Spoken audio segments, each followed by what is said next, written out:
Testing. And we're live here back at the St. Andrews Golf Club, TTOpen 2022 edition. And welcome all the viewers online on the stream. And we just had a bit of a drizzle, which caused a bit of delay to start the stream, but now we're back on. And we have focus in this group coming up the front nine. The group with a youngster, Mr. Ross Ramkisoon, then Robert Cadies and Roger Bryan, who will be finishing their front nine very shortly. And it's been a very, actually a different course today in that at Mocha today at St. Andrews Golf Club, it's very, very rainy at sometimes, very windy. The gusts continue. And right now the sunshine just came out. So we're enjoying some good weather right now.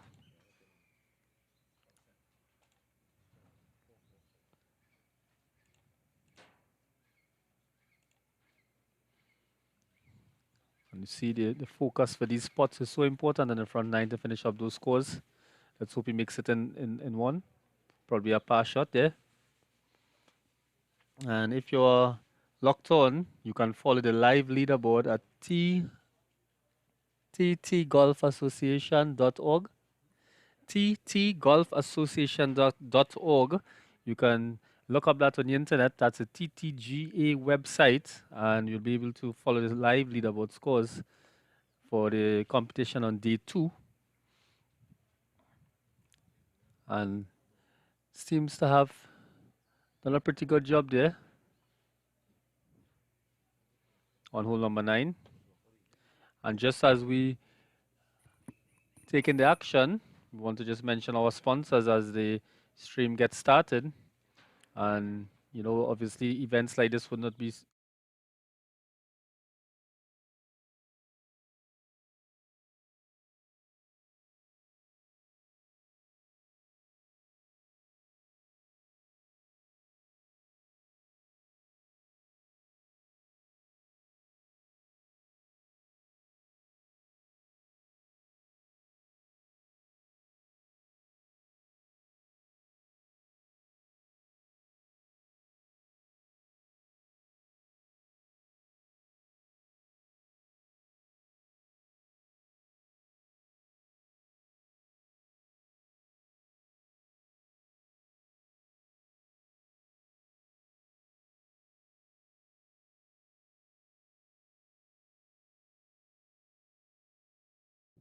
and here we see that group with the finishing up number 9, and they'll be entering their score shortly at the clubhouse and then heading over to number 10.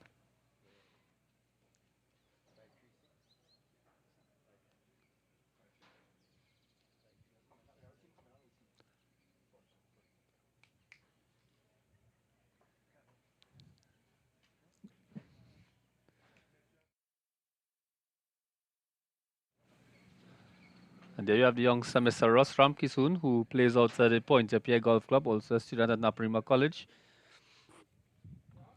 And as we said, you all can follow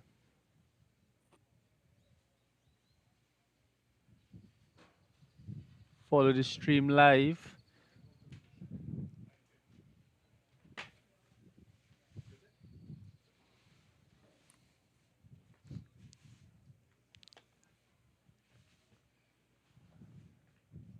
And here we have on hole number 10, the group, I believe that's going to be teeing off.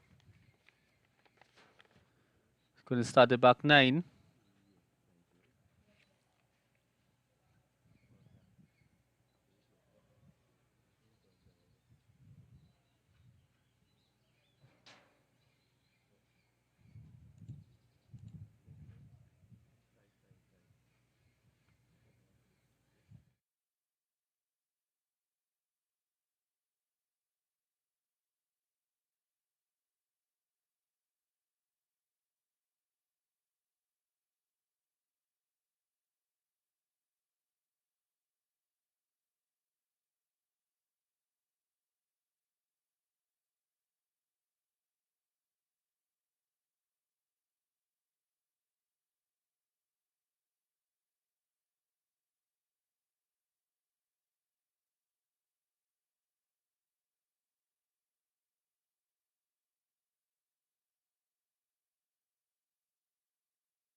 A very tricky shot here, just behind the tree, and what interesting. I'm sure we've all been there sometime.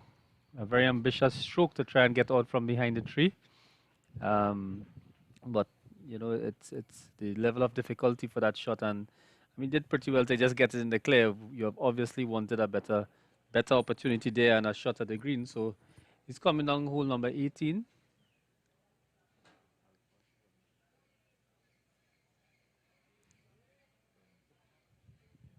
Nice. Sizes up again. Hopefully, you can drop it on the green.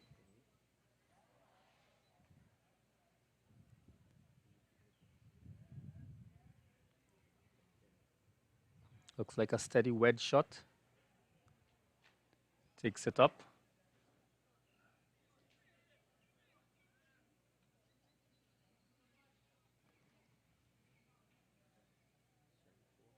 And not seen.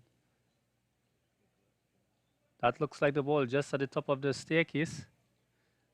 And that, not a bad shot actually, after being that lie that he had there.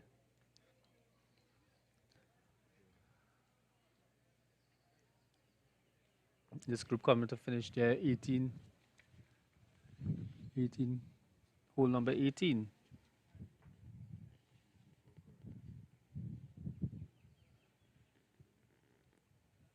And that looks like the group with Zico Correa, Lindsay Grell, and Luke De Freitas.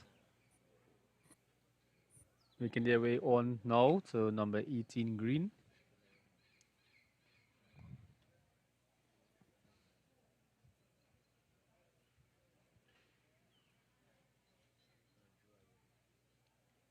And a very tricky shot there, just on the top of the gully. Let's hope he makes it over.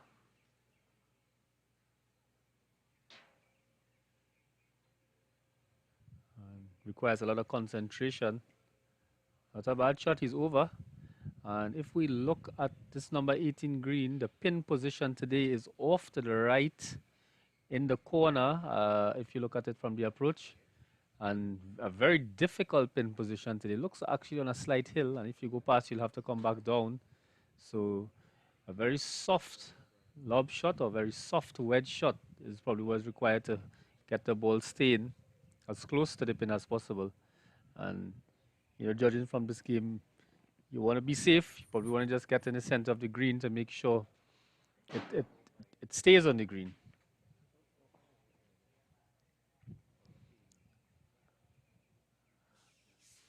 And just as we wait on the golfers to get onto the green on hole number 18, take you all for a view of the St. Andrews Golf Clubhouse. And there we see the clubhouse there from our commentary booth. Taking you back now to number 18. We have young Zico Correa. He'll be trying his approach shot onto the green.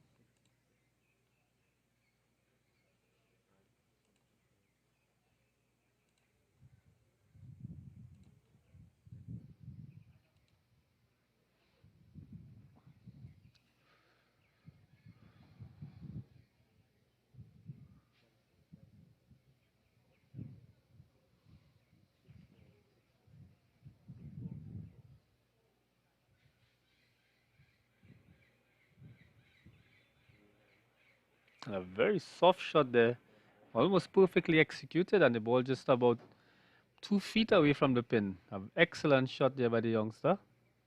And that's the kind of approach and approach on the green you want because of the pin position. As you can see there, it's in a very difficult position. We have some action happening here at hole number 9 green as well. With this group finishing up.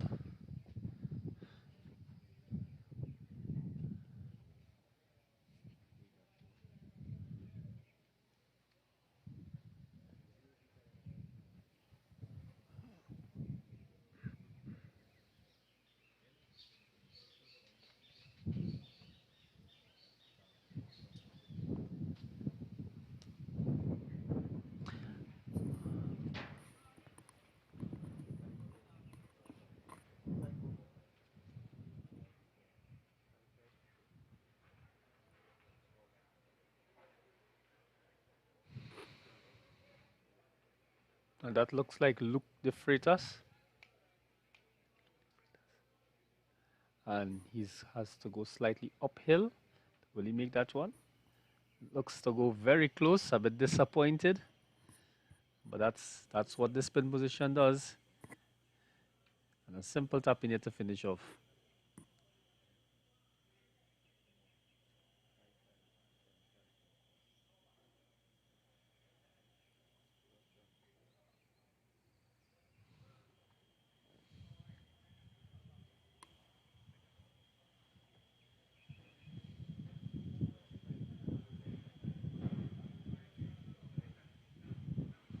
Now we have this player here. He has to go slightly downhill from left and uses the slope of the green, but still doesn't make it.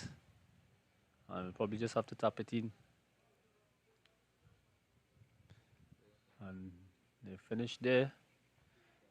Taking you over to tee box number 10. That looks like Mr. Arvin Ali and his group. Just teed off there. Mr. Ali plays out at the Pointe-a-Pierre Golf Club in South Trinidad. A very challenging course there at Pointe-a-Pierre Golf Club for those of you who know the course.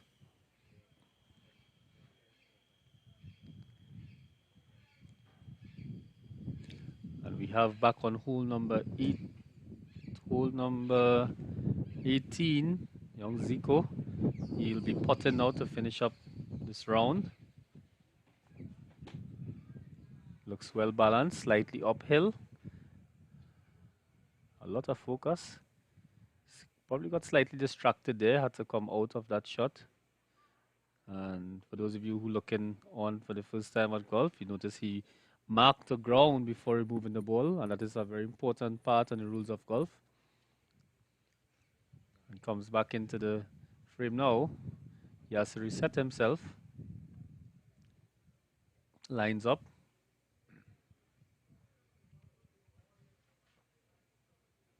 A very nice spot there, very controlled. And after those 18 holes, looks very happy to finish off this round 2. And you all can follow the live leaderboard at ttgolfassociation.org for the live scores that be coming in from the course throughout the afternoon.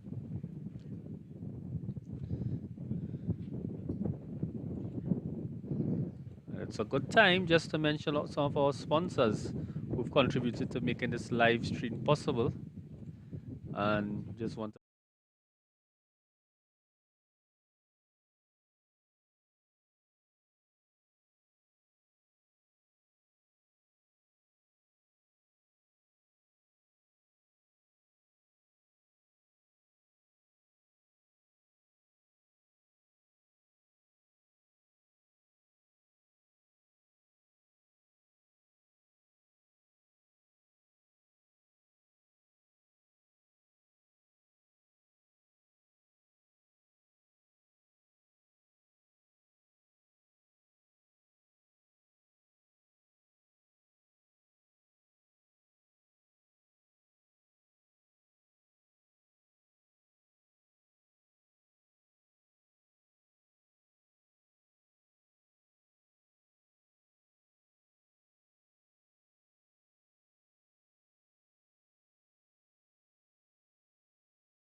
taking you back over to approach number 9 on hole number 9, the approach shot there. And it's trying to confirm the name of the player. Looks like Mr. Kavish Ramnath out of the BC club.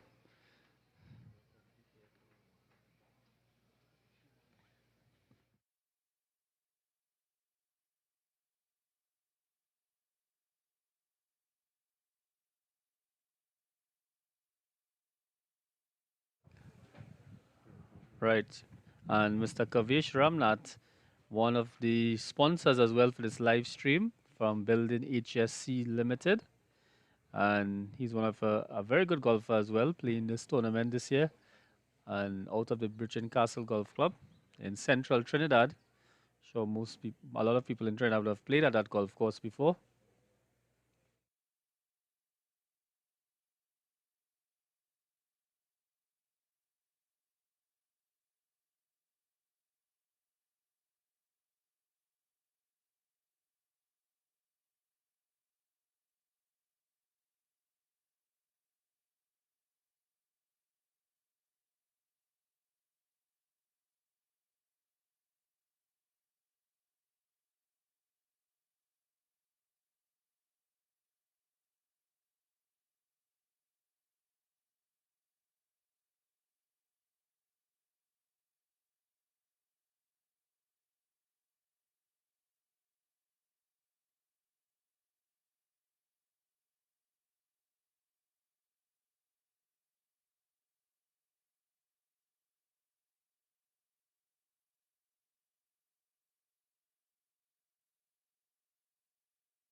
And welcome to Mr. Darren Sami coming up there in the blue jersey.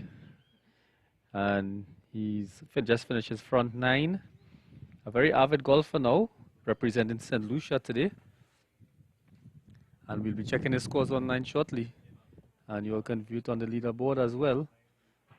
And we find a lot of cricketers now joining the golf fraternity, and for good reason. I think that, we cricketers probably being good golfers as well. We can probably just hail out to Mr. Sami.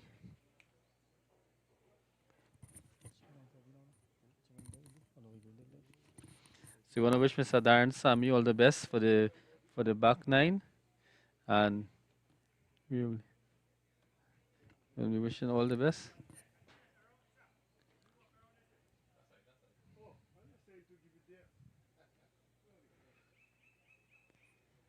So it's very good to have a very famous cricketer here in the midst, representing St. Lucia.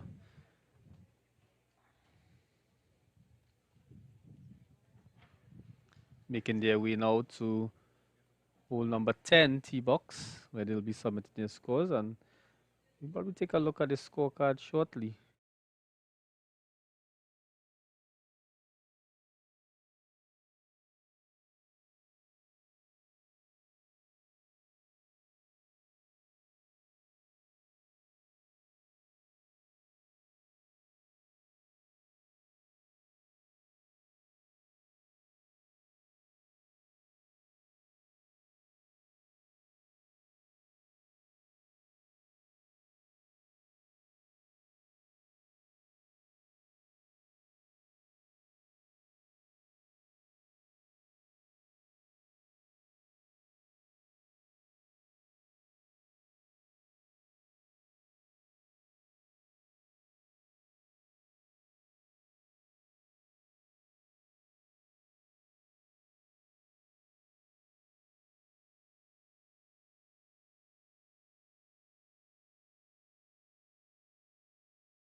Yes. Welcome back here to the commentary at the TT Open at St Andrews Golf Club. Here we have on tee box number 10, Mr. Darren Sammy, Kavish Ramnath, and Jesse Bukok. They'll be teeing off shortly. They're probably waiting for a group to go up ahead a little bit. There's a group just ahead, and they will be teeing off shortly to start the back nine. And you all can check their scores at tgolfassociation.org, where the leaderboard is published, and you'll be able to find all the scores from day two, the cumulative scores of day one and day two, and see who's in the lead.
And welcome back here to St Andrews Golf Club.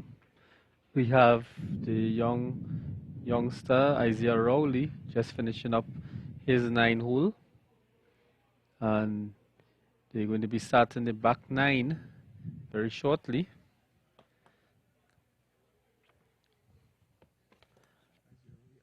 And the other guys in those groups, Mr. Rodney Phillip, Adam Lee Lumhey, and young Isaiah Rowley, one of the top junior golfers there, and his dad, Mr. Rowley, playing Daddy Caddy today, a famous term that we all know. For those of you who play golf and have kids, it's always something that brings a lot of fun and enjoyment when you can get out there on the golf course. Taking you back to hole number 10, tee off. Looking at action there, driving out.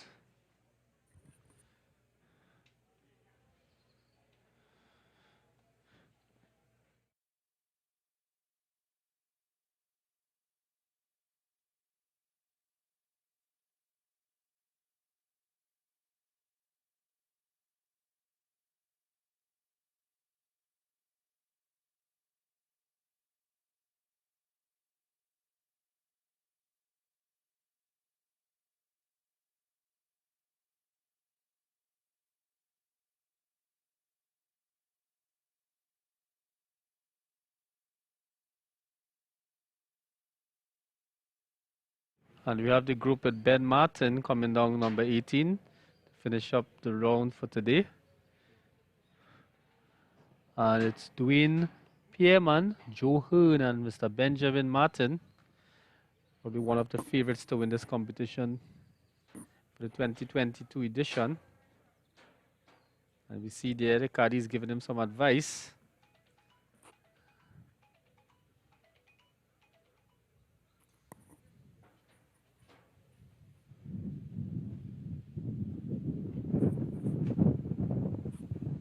And we're going to be following this group till they pot out on hole number 18. It's a big group, the professional flight, playing for a very, very attractive first prize here at the TTOpen, made possible by all the sponsors and the contributors to this major golf event, one of the biggest golf events in the Caribbean. And this year, coming out of the pandemic, has attracted a lot of participants, 125 participants this year. 123. About 125 participants this year. And again, they're trying their best. And, you know, again, that pin position on hole number 18 has proven to be a bit difficult. And let's hope the pros can conquer it and give us a good showing here on the live stream.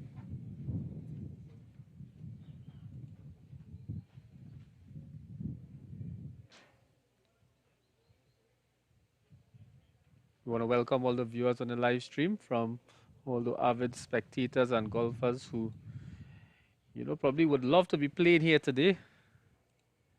But it's a big competition.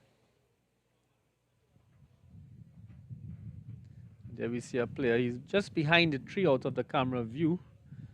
But we'll be following the ball, and hopefully he'll be getting it onto the green, crossing that treacherous gully before it enters hole number 18 green.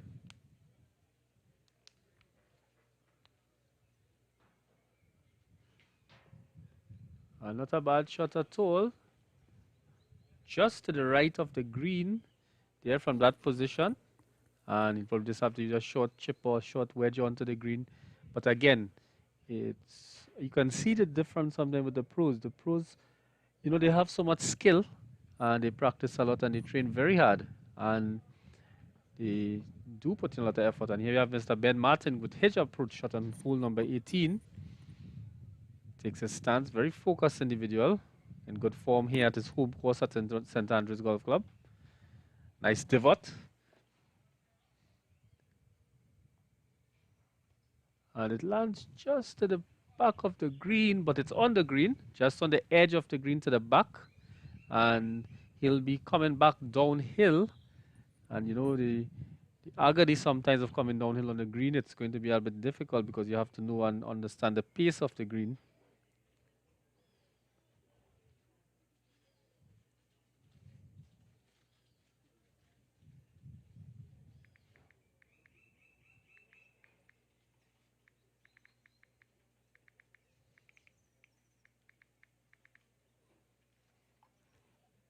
And it's been a long day. 2 rounds and 2 more rounds to go, Saturday and Sunday. Expecting the competition to get even tougher. And I'm sure with the attractive prizes here at the TT Open that definitely the golfers will be practicing even hard, probably even after this afternoon, to make sure they get the opportunity at all the wonderful prizes in stock here at the Trinidad and Tobago Open Golf Championships. I'm seeing a golfer in the gully. I don't know if the cameraman could pick him up.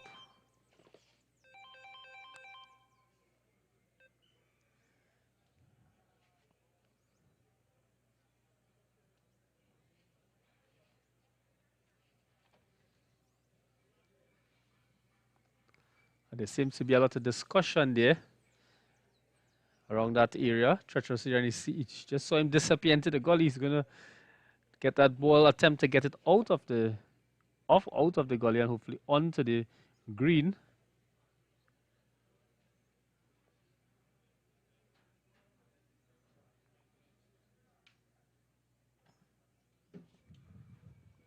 It's going to be a very difficult shot always from that position. And let's hope he gets it.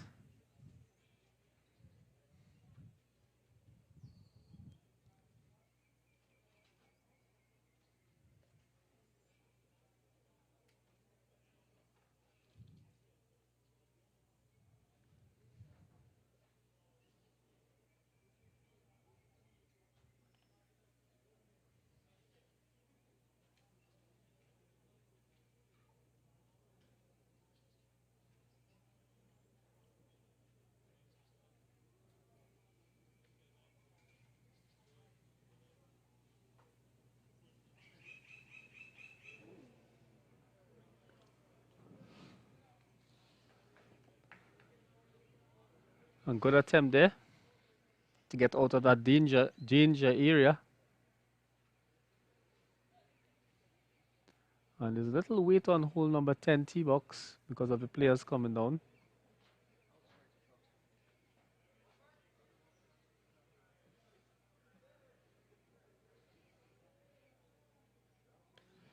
And you see that group now walking up onto hole number 18 to finish off the second round on day 2. And you can follow the scores on ttgolfassociation.org. You can get the live scores being shown on the live leaderboard.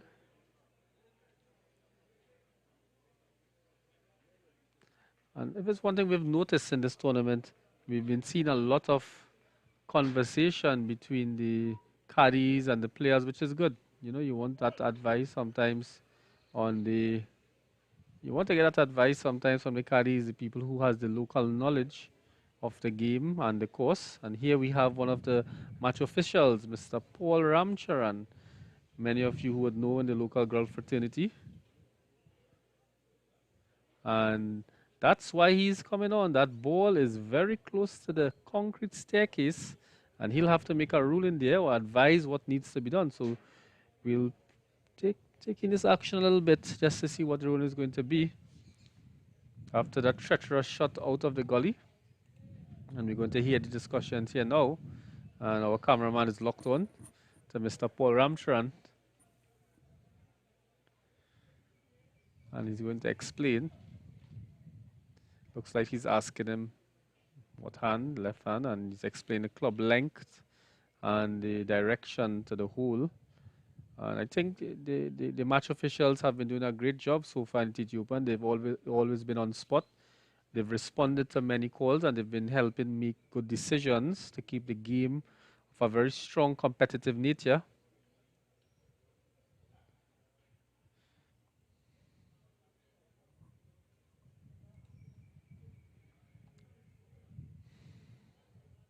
And we've seen this happen so many times, and especially this area, you know, when you end up in tricky situations, you really need to get the advice of the officials so that it remains fair and unbiased.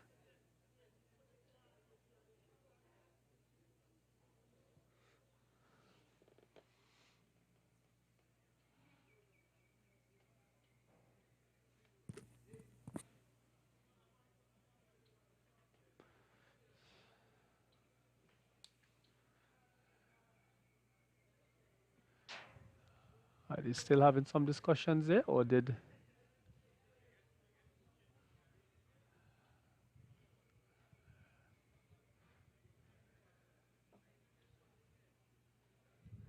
They seem to be focusing on Mr. Ben Martin, who's going to come down now from the top of the green.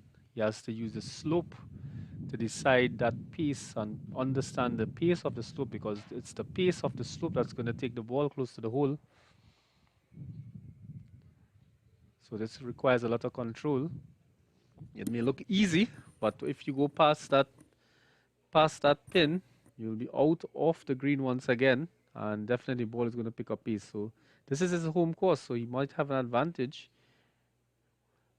And uses of the pace of the green, and seems to be an excellent shot there, and stops just about 3 feet, from 3 or 4 feet just from the hole, and he's very happy about that. And the crowd actually in the clubhouse, they're very elated to see that shot.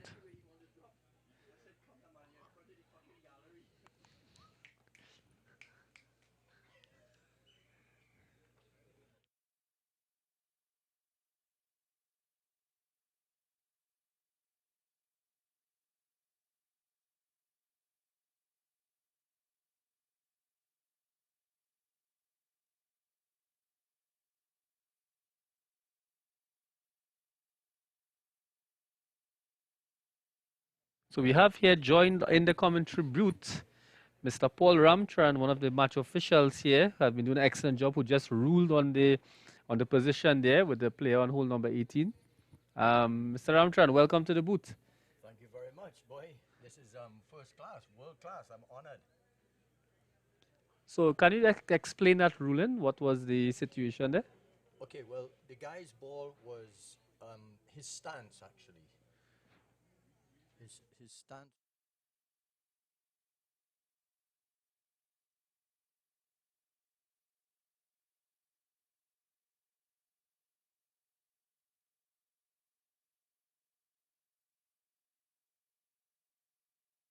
Of an immovable obstruction in.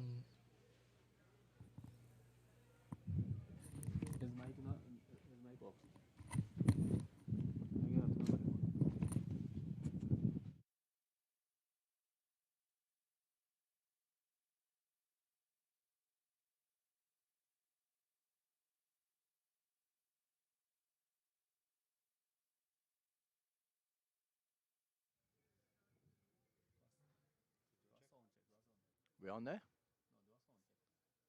Hello? ABCDGOLF? I'm getting a feedback. You're getting feedback? Yeah.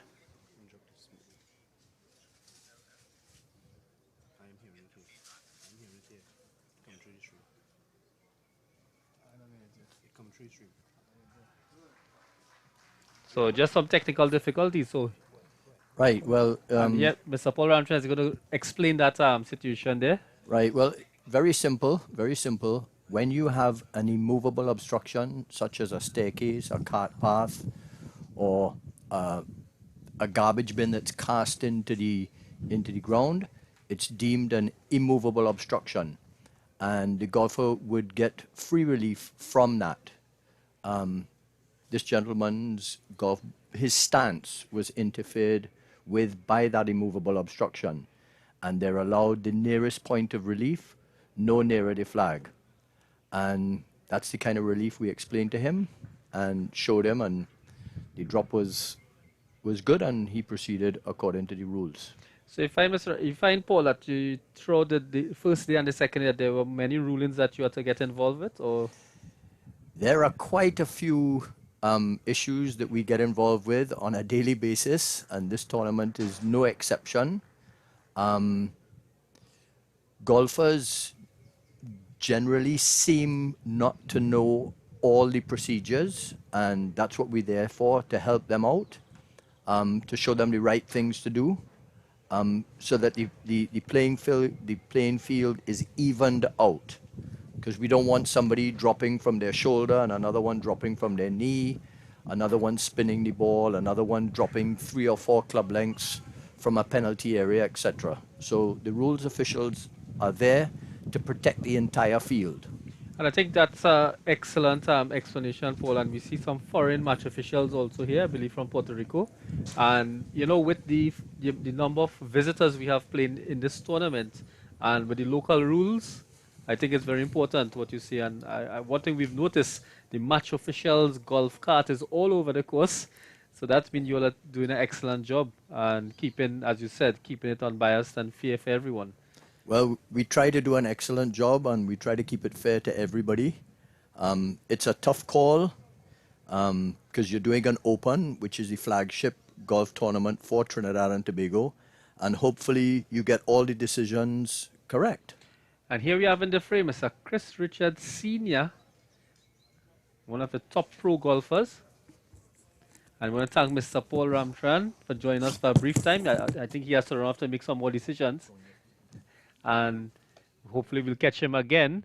And there we have Mr. Chris Richards Sr. I just played a shot there. Not sure where it landed.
And to the commentary booth, we want to welcome a representative from the Bahamas. And we've been looking for them all day yesterday. And finally, we have Mr. Lynn Miller. We're very privileged to have a Bahamas player here in Trinidad and Tobago. Welcome, Mr. Miller. How are you today? Thank you. I'm very well. And also to mention, I'm also the president of the Bahamas Golf Federation.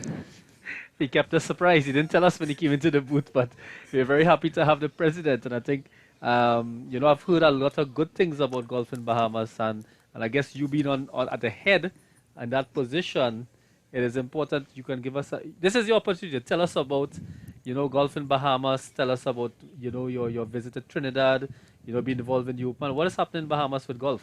Well, first of all, we have a lot to learn because back home we use a lot of golf carts, and so we're not really prepared, and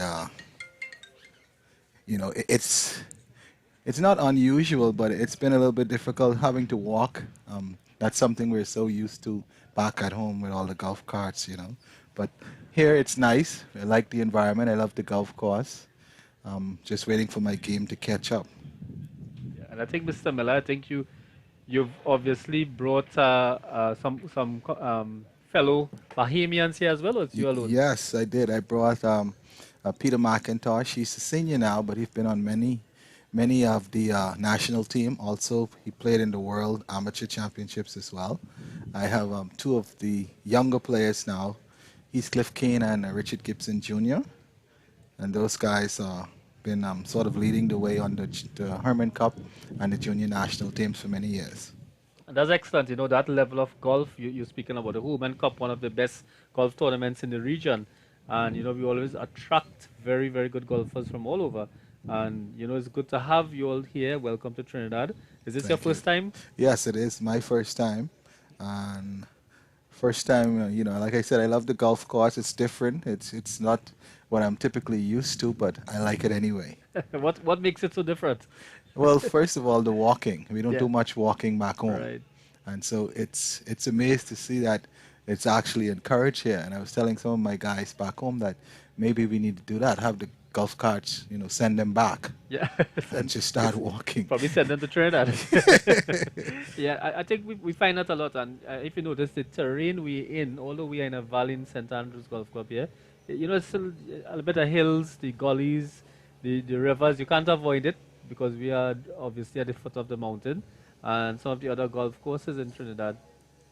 The front nine was, you know, sort of, I'm more used to that, flat, and then we start to go up the back, and you can feel the strain as you start elevating. So that was sort of new and interesting.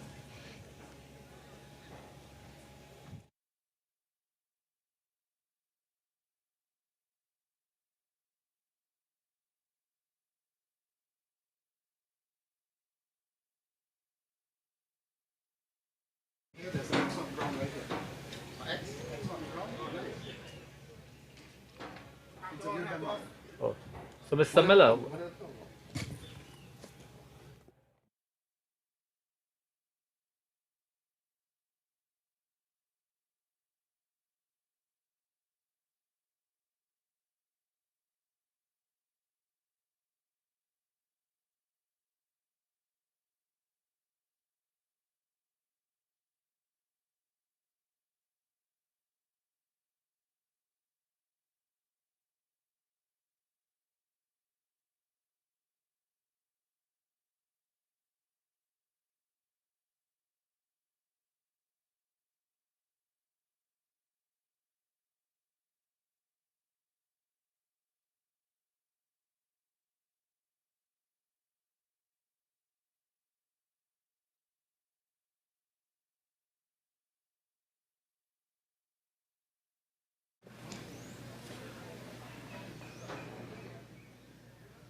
right, so we have here in our presence Mr. Ben Martin, one of the top pro golfers from Trinidad and Tobago, one of the favorites for his competition, and he's here at his home course at St. Andrews Golf Club.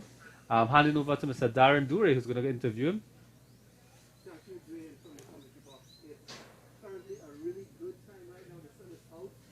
I couldn't really see the same a little bit earlier. We got a little drizzle for those of us who didn't shower this morning. Well, you got one by force. And I would like to welcome to the live stream Mr. Ben Martin. Ben, how are you feeling this afternoon? I feel good. Tonight I will have now finished, so I have a little time to kind of let my thoughts sink in and relax a little bit. So I feel good. Nice, man. That's great. Yeah, and we all need to relax after a pretty stressful day. I know the weather was good and then bad. How much did that change the course from yesterday's play? Well, not too much because it was just a sprinkle. It wasn't like our typical Trinidad rain, which is a lot of rain. So it didn't have any water on the course at all. It was just kind of cooled us down a little bit. But it just made a few chip shots skid a little bit on the water instead of hitting and kind of releasing like normal. You have to play for a little more skid because of the moisture, but it was doable. Sounded like a true pro there, Ben. Yeah, right. Yeah, I mean, we in the commentary booth, we were actually worried whether or not this was going to be too much of rain for us to stay outdoors today. Wow. Yeah, but other than that, can you tell us a little bit more about your club? Because we were interested in, learning a little bit more about St. Andrews Golf Club. Sure. St. Andrews Golf Club, I mean, it's one of the oldest golf clubs in the Western Hemisphere. One of the oldest tournaments in the Western Hemisphere, the Trinidad and Tobago Open. I myself grew up on the third hole at St. Andrews, so I've seen it evolve since all my life, basically. We've had a little bit of the river, the Cabrada. They've had some places where water's kind of eaten away at it, so we've lost a little bit of golf course, but all in all, it's an amazing golf course. It's tricky, it's not overly long, but you have to think your way around. You can't just stand there and hit because the breeze is always swirling, slopey greens. It's tricky. It's very tricky. We have some members of our team here who seem a bit intimidated by this particular course, but I think maybe after this tournament we will probably try our hands at the place. The thing about Mocha as well is that we play it all year round, where it's kind of soft and benign and receptive to golf shots. It's like clockwork. Every year the Open comes around, you get 2 weeks or a week and a half of hot sun, it turns into a runway, things get hard and fast, and we're all shocked. We're like, holy, you know the way that was going to come there, but Yeah, so it changes day to day. It can change this place. Yeah, I mean, it really, really affects it, and it does a lot for your mental state to stay focused and keep into the game. Ben, I don't want to keep you much longer. Any closing words for the competitors, or even, you know what? How about some words for the youngsters, the junior golfers who are interested in coming into into the tournament? Well, it's a game that teaches you life lessons, ups and downs. Sometimes you get bad breaks from a good shot and good breaks from a bad shot. So all in all, you have to stay even keel and enjoy it more than anything as well. I mean, at the end of the day, it's a game, so we're here to have fun. Obviously, we're all trying to win, but if you're not having fun and enjoying what you do, I mean, that's the main thing for me. You have to have fun. Wow, sounds like life lessons there instead of golf lessons. Thank you very much, Ben. Back to you guys. Thanks a lot. All right, buddy. Thanks. Cheers, fellas. Right, thanks very much, Mr. Ben Martin, and thanks for our commentator on the field, Mr. Darren Durant. And you know, I'm going to bring on back Mr. Miller here, the president of the Bahamas Golf Association. So, Mr. Miller, who you think is the favorite for the Pro Division this year? Well, I've been hearing a lot about Ben here, so I'm guessing he's the local favorite and maybe the favorite out of the bunch. Well, I mean, after 4 days of golf, anything can happen, right? Anything can happen, you know. And it's still 2 days, and I think what we've seen today with the score is that some persons are probably getting a bit tired, but I think the ones who really are out there going to push harder, they're going to be playing very hard golf tomorrow and Sunday, and I think tomorrow, what we've seen might be the determining day. Well, round 3, we normally call it a moving day. So tomorrow you're going to see a lot of I should say better scores are expected. Right. So in the Bahamas, tell us a little bit more in terms of the amount of golf courses there. Or do you all have any junior programs happening there? What about ladies golf? Well, this year we focus a lot on adding more women or involving women, introducing more female golfers to golf. And so we've started all female clubs, so that's been coming along pretty well. We've also have this week we have a junior program, which is we call it an inter-school golf program. This year we had about 270 kids participating this week. Today is actually the final day, and it's between the primary school, lower, upper, public school, lower and upper as well. So, like I said, that's been an exciting program for us. We also had Mr. Mark Laurie, director for the Latin America and the Caribbean from the RNA, visit us as well. Right, that is actually an excellent mention there when you speak about inter-school golf. I think that is something in Trinidad and Tobago the TTGA wants to start this year, and hopefully we could probably have an exchange of students, probably from Trinidad to Bahamas, having, you know, give a small tour. But so is a tournament like a knockout? What's the format? Is it like a tour format, stable forward? Is it gross golf? It's gross. No, it's gross. All the kids, and they play from depending on the school, they play from different yardages, and at the end, they all accumulate points, and the school with the most points actually wins that division. So there's lower primary, upper primary, then you have junior boys, senior boys, also for the girls as well. So the actual group of 270 players consists of boys and girls. That's excellent. I'm really, really interested to hear more about it, and probably we could talk about it a little bit later on, and hopefully, as I said, you all can talk to the TTGA, talk about, you know, that program, because it's something definitely that, you know, could really develop the future PGA stars. Yes. And in the Bahamas, so talk about PGA. Do you all have any professionals playing on the PGA right now? At the moment, we have a few Bahamians that are trying out. They're not there as yet. Annually, we have the Corn Ferry Tour in January, which brings 2 events there. So during that beginning of the year, we have Bahamians that sort of qualify for those events, to play in those events. That's excellent. I'm pretty excited to hear about golf in Bahamas. I think my crew here will be booking a ticket very soon. Is there any visa to go to Bahamas? I know the Bahamas have a a sign-on waiver program with Trinidad. I'm not sure how it from. You'd have to check with your local embassy. I think, yeah, of course. I think that is something we actually, on my way here just before lunch, I was talking to a colleague of mine from Trinidad, and his daughter actually works in a resort there in a golf course, and and we were actually joking about who can make it there first. And coincidentally, you came into the commentary booth, so this must be a sign. It is. Well, we have a lot of Trinidadians from, I guess, who grew up here. They Right. live in the Bahamas now, of course, and their kids now play golf.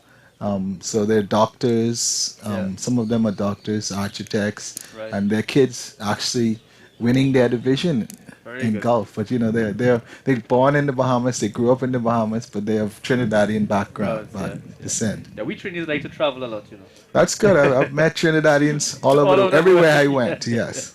Yeah, that's so sad, but it's excellent, and I think that you know, we spoke yesterday to Miss Monborough, Jodie Monborough from Jamaica, Yes. and we were talking about that building the capacity in golf in the Caribbean and in the West Indies and this part of the region, and you know, events like this, the TT Open, really brings that camaraderie together, and it's more about, you know, not just golf, but it's networking, it's the Yes. society issues you could deal with. It's about junior golf development. And what are the other aspects besides golf that you will promote in golf tournaments in the Bahamas?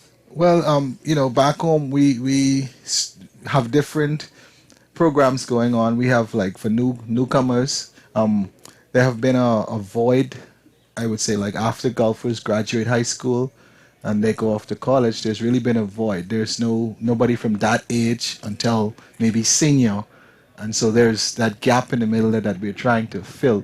So now we have hundreds of junior golfers coming up. So hopefully, you know, unfortunately, it'll be another 10 years before they get into college, and you'd have that strength in collegiate golfers. But for right now, there's only a few, you know, handful of golfers at that level. But there's a big gap between the junior and seniors. Seniors. And I think it's a bit similar here in that we have a lot of juniors in their adolescence age. We have a lot of them playing extremely well in Trinidad, but you really want that elite development. You Yes. really want to have, you know, from a young age, knocking on the doors of the PGA Yes. and getting that exposure. And I know recently there was a Caribbean person from Latin America that won a big tournament. I think it's I can't Yeah. pronounce for Neiman. I just know the last Right. name Neiman. Maybe I'm not pronouncing it right. So it's probably a sign that it's, you know, it's probably happening soon. Yes, and the LAC, it's actually coming up again in I think January. I think it's being played in Puerto Rico this year. So most of the top, I think it's you get invites based on your world ranking points. So each country gets to send their top world ranking golfers to that event. And what about kiddies golf?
Include professionals and amateurs alike. And so that we hope to grow that event, and eventually we had a Bahamas Open, so we hope to grow that event and then turn it back over to the like an event such as this. Right, and I think, you know, from what I'm hearing here, there's lots of golf happening in Bahamas. Well, yeah, we're trying to get as much because it's been sort of dormant for a while, so there wasn't really much going on. And as I this is my third term now as president. So since I took over, I think I'm the youngest president from the federation ever, and Yeah.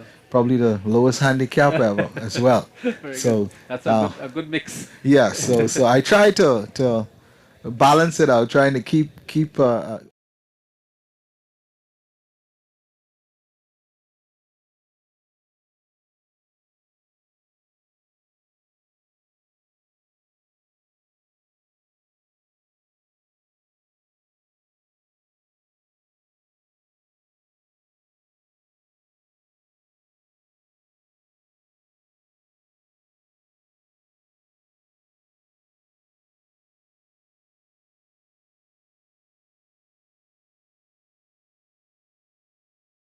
spoke about the camaraderie way back then. So it's been exciting. I like to learn, so I've been listening to them and hearing of obviously how it was because I wasn't there then, but just hearing and trying to imagine what they were talking about, the life, the excitement, the camaraderie that they stuff, and then they talk about how much it changed since then to now.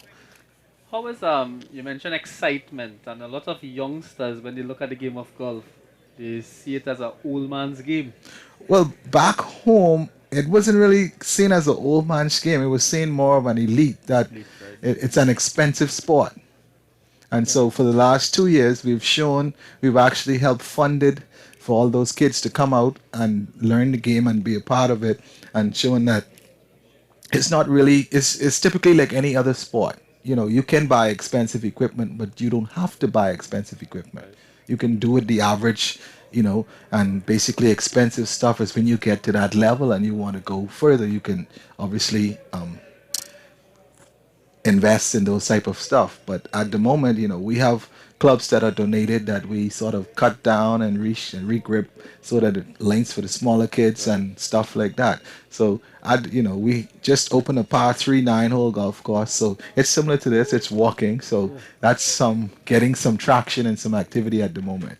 And that's good. I think what we're in here into is that par three type golf may actually pick up in this region because you look also apart from the cost, you look at time. People are Yes. so busy, with their daily With schedule. their daily, yeah, and it even takes with- about an hour and Yeah. a half. Because, back home we have a lot of golf courses and they're attached to hotel properties.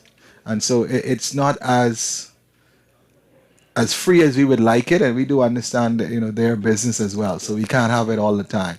And they have a lot of we're tourism based Yeah. country as well. So there's a lot of groups coming in and they're having their golf tournaments, and so we try to fit in where we could. And we're actually scheduling now our national amateur championships for the latter part of June.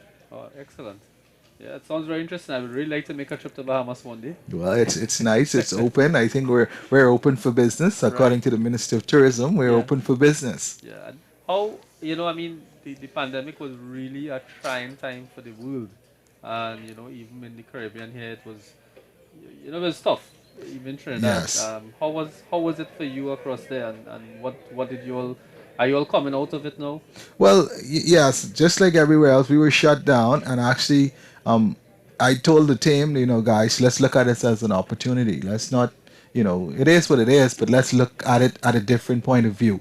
And from there, actually, during the COVID is when all of this started to happen. When all of these programs we started to develop, and they started to come out softly, and as the country opened up, the participation in these programs just double and triple. So it's been really nice. Everybody's been stuck home for too long and they want something to do. And so now sort of golf was sort of something that you heard about on TV or something, but now you're hearing it from your local friend, you're hearing it from a family member. So now everybody wants to come out and see exactly what this golf thing is. I know you hear it online because we're streaming live here today. Well, I'm thinking now, okay, how do I get this type of technology to my It's very event easy. and You see these guys here in the commentary booth? Uh-huh. We just have to get on a plane And come there. visit you and we'll do it for you. Okay, cool. I'll take that offer. It's something I think is important. Like I was explaining to a lot of my colleagues, and our company Novel Sports, we've been involved in sports engineering for the last 12 years. Okay. And sports technology. And I've been telling people, the big teams in the world, the big sports and events in the world, the PGA, they got that enormous because of commercialization, marketing, branding. And we tend to spend so much time on the development, the technical aspects of it, which is great, the maintenance of the courses, but to really get it out there, you really have to put it online. To show it, yeah, show it to the world. Exactly. And look, I did not know you were in the crowd. No. Now everybody knows you're in Now the crowd. everybody knows, yeah. Right? And I mean, like the stream we did yesterday, we had last night 800 views on the stream. That's cool. And today, the stream is obviously, over the weekend, we're going to build more. And, Build more. And it's there on YouTube. You can view it on the TTGA website, and you can do it on the TTGA YouTube channel. Well, definitely I'm going to share it with all the groups back home so that they can take a look at what live St. Andrews look like. Yes, and hopefully they'll get to see you playing a great shot or hole in one on number 18. I hope so. Normally when the camera shows up, it happens. And then it goes back when the camera leaves. That means you're a big player. Yes, I show up for the cameras. Yeah. So that's good, I think.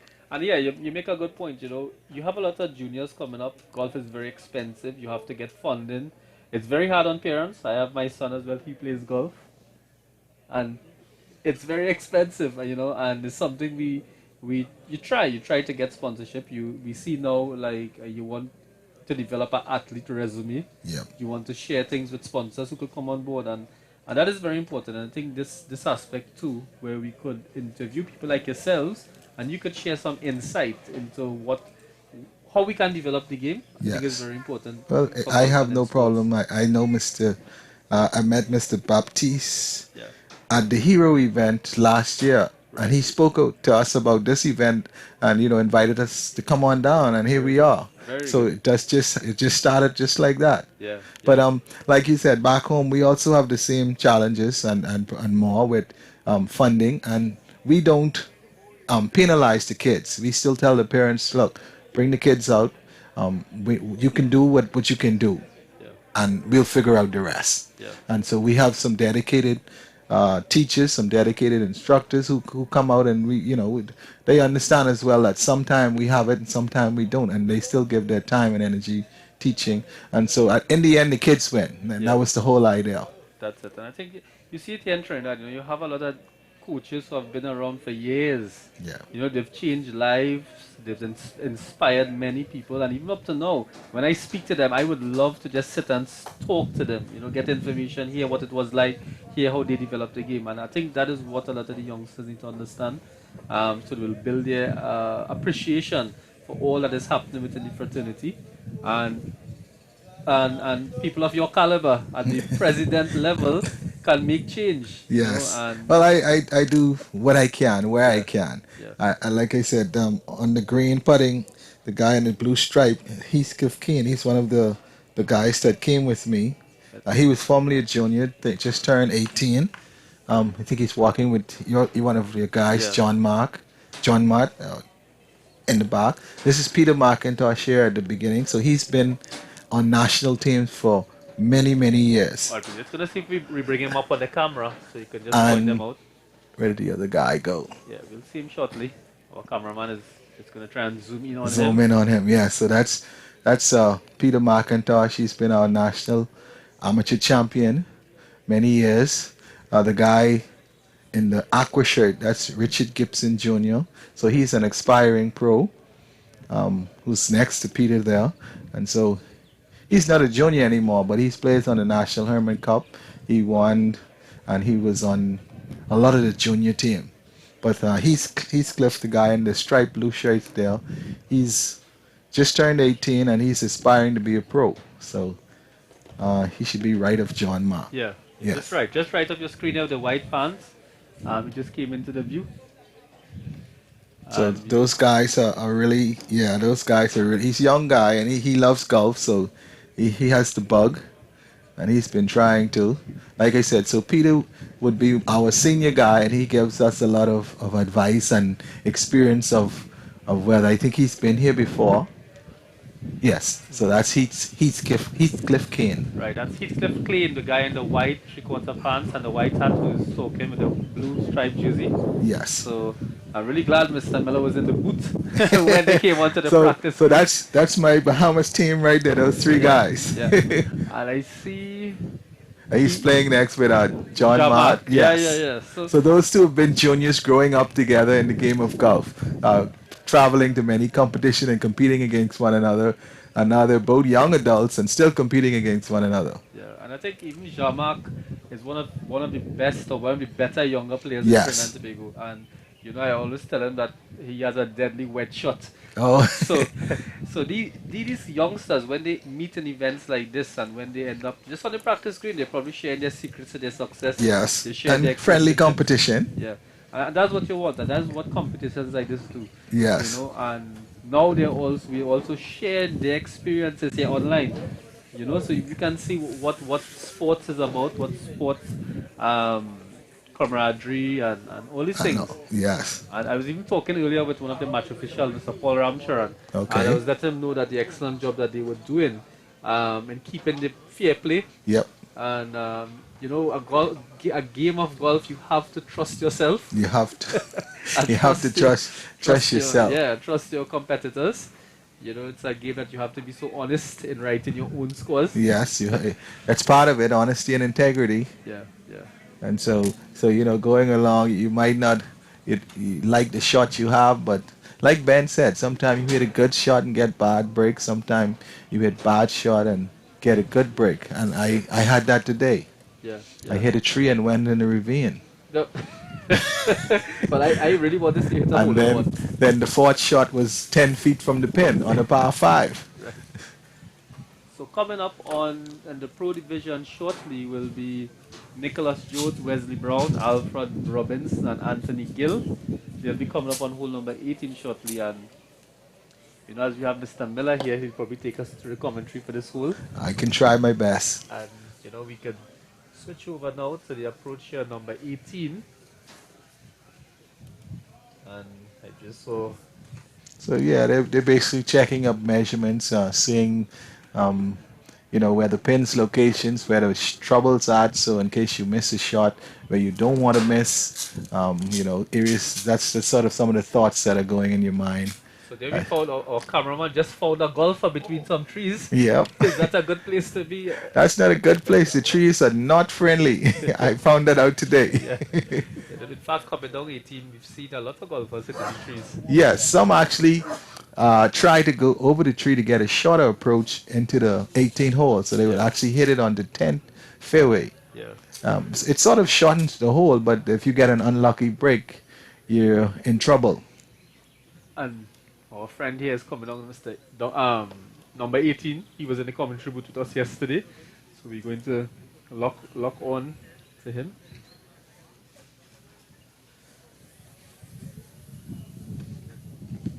If he's in the fairway, it's a pretty easy shot, but if you're not, it's sort of you have to hit like a cutting shot around the tree there, and if it's not right, you can get in some trouble. So some guys make it look easy. I think this is Mr. Wesley Brown, I believe. So let's see how he performs unknowingly that the camera is on him.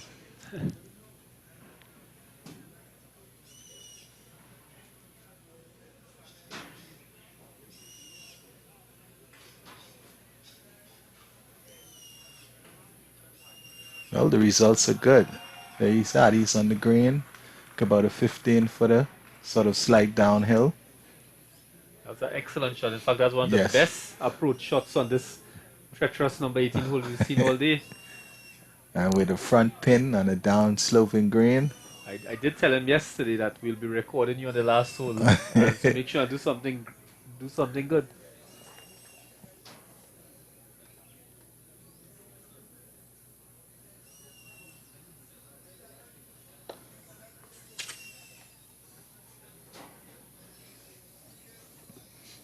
Next guy, he's in a all right position. He has a straight shot to the pin, so that's what most golfers want all the time, a straight shot to the pin. So going in the trees isn't such a good thing. It's not too bad. He missed right, but should be an easy up and down.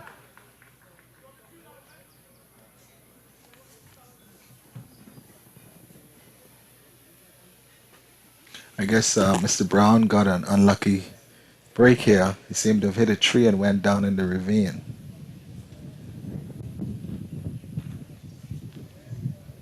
So he's going to have some fun trying to decide what's the better shot, whether to take a risk or drop and play it safe. So just for that shot there, land just to the back left of the green. Or the front left of the green. And I think that is the first relief there. You feel happy once you get it on the green. Yes, getting it on the green is a good relief. And yeah, are we seeing correctly there? Is that a match referee looking down the gully again? In the penalty area. So again, another rule in here that is going to happen. Yeah, I think he's trying to identify his ball so that he can decide what he wants to do about it. And what we see is lots of discussions. Yes, it's Oh, and there's a third person. Oh, there's another. Oh, he's yeah. I guess he's marking for that player there.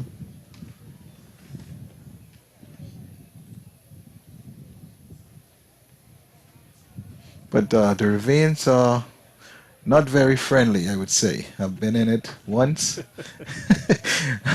I would not like to go back. One too many times. Well, I mean, I was able to get out and still made a good shot. But I don't want to add that much excitement to my swing again. Yeah.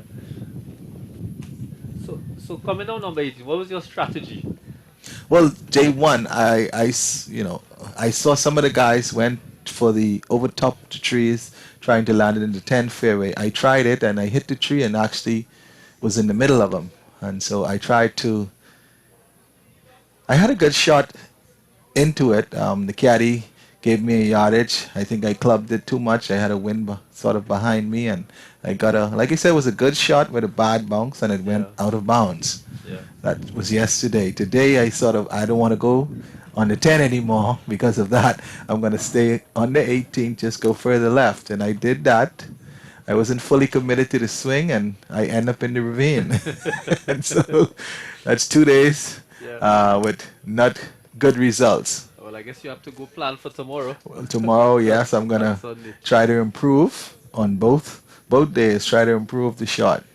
So after these 2 rounds, going into the third round and fourth round, what's the sort of mental challenges you're going to have? Is it going to be hard on yourself? You think you'll be more relaxed, more confident? I would be more relaxed. Day one, I was really timid because being new to the golf course, I was very unfamiliar. So I wasn't sure where the misses, where exactly to hit the ball. And so just basically mapping out the golf course. Then I found out that some of the greens, the way they look, they didn't actually react that way. And so that sort of caught me by surprise. Round 2 today was just confirming what I learned in round 1. And so I played a little bit more aggressive. Sometime it paid off, sometime it didn't. Then tomorrow's strategy is just that, hey, you have a better idea of the surrounding greens, the fairways. And now I have a better idea of where, if I'm going to miss, where it's good to miss. Yeah.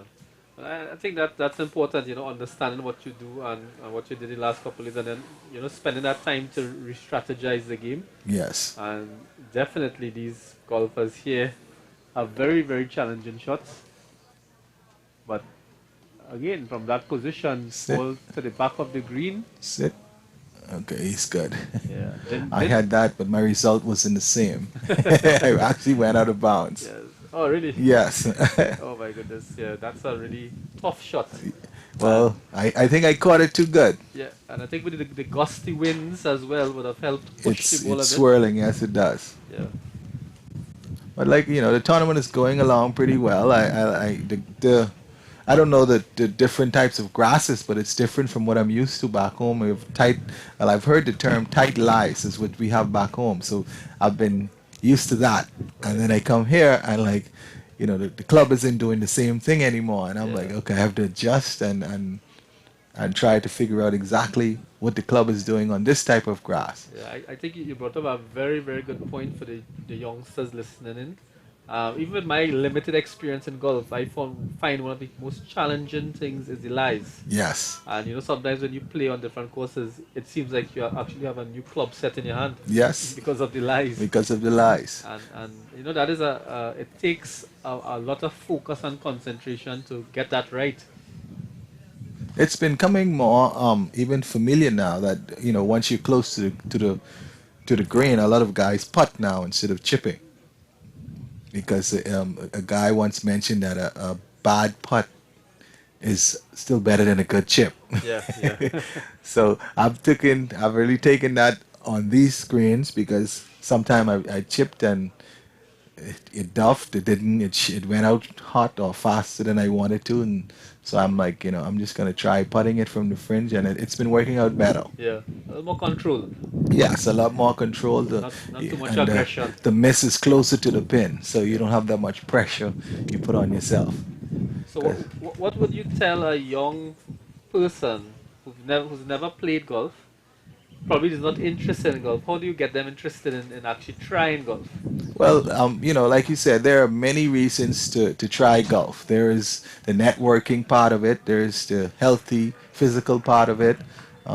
So it's fun.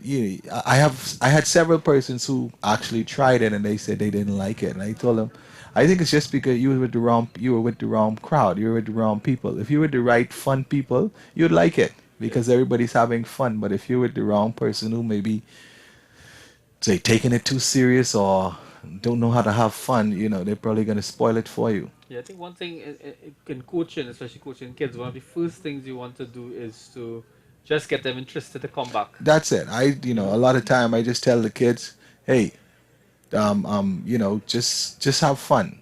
That's what I tell the kids. Have fun. I'm not a coach. I'm a player. So I tell them have fun. And then, I was told you go to the range to work on something, and then you go to the golf course and actually make it happen. Yeah. So don't try to practice on the golf course.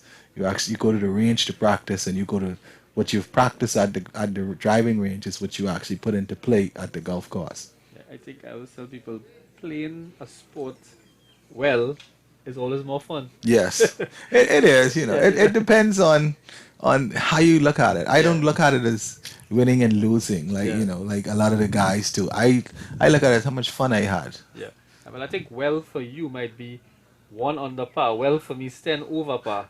See, well, so it's a matter of how we look at it. 1 under par for me is a miracle. Yeah. So I would take it any day, but for some reason, no matter what I shoot on the golf course, I always come off as though I shot 2, 3, 4 under par. Oh, very That's good. how I feel. So no matter what I shoot on the golf course, because in my mind, hey, if that didn't go that way or if that didn't do that, I would have had the birdie. So I'm not even worrying about the bad shots. And I think that's important because I think every golfer goes through that. Yes. Well, a lot of people hang on to the bad stuff, and it causes them to start compounding their errors. So looking at the putt in here, number 18, we see some good shots because most of the balls did land a little bit off the green or far from the hole. And I had this similar putt, and it is similar, like a medium pace, and I just wanted to get it close to the hole. It is downhill, like I said, so it has a little speed to it. You don't want to be aggressive with it at all. You just want a light tap and let gravity take over. Yeah, that's it. I think that's where the control comes in. Can't be aggressive on this green at all. Yes, especially if if you're putting up, it's normal, but if you're putting downhill like these guys are, it's a little bit more trickier. You have to get the pace almost just right. So let's see this one. So just slight right down the hole. Yeah, he's on a slighter angle. Yeah. So he finished sort of just right of the cup. And that's what you want, to say that if I'm not going to make it, I want to be within a feet of the cup. So you don't put, the guy here, he has probably 3, 4, 5 feet coming back. Yeah. Something you have to think about now. But a 1-footer, you don't really think about it. Coming back is almost starting over. Yes, it is. But it's different. But it's coming up the hill is a little bit easier than going down the hill because you can actually be more aggressive with the putt, but downhill too hard and you're back off the green again. So it seemed like he tugged it a bit. So it's definitely slower going up the hill than coming down the hill.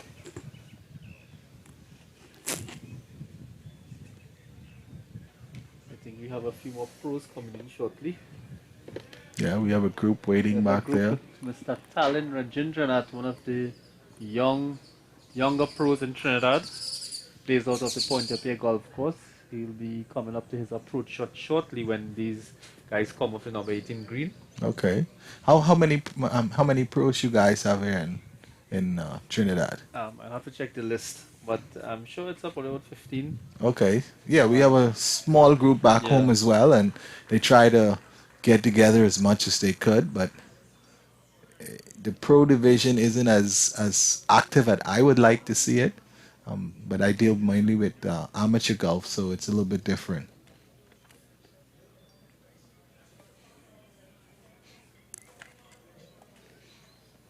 Yeah, the guy in the orange shirt, Jasper, he was in the Bahamas at some point.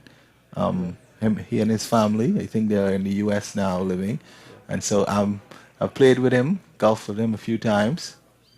So we have here coming on hole number 18, the group of pros: Mitcham Jasper, Talin Rajendranath, Orville Christie, and Chris Mcmillan. A very strong group of golfers coming down here. And I believe that's Orville Christie in our frame. He'll be lining up for his shot shortly and planning and deciding what his approach is going to be, where it's going to land. Right. Ah. And he sizes up, get his stance. And after 18 holes, it must be tired. Takes it up.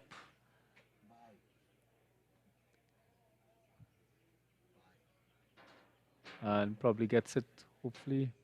So I'm on the green. The cameraman is trying to locate the ball right now. Let's hope it's not in the gully. And here we have in the frame now Mr. Talin Rajendranath, one of the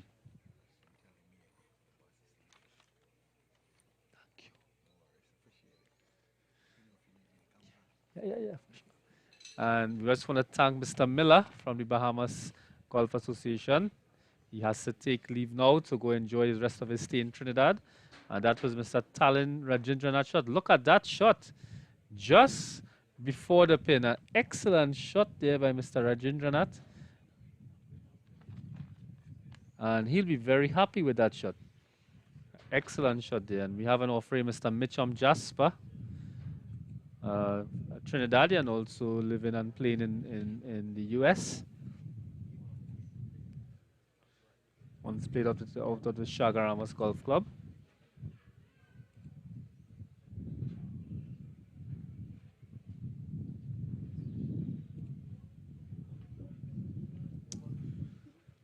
And at this point, the yardage is critical.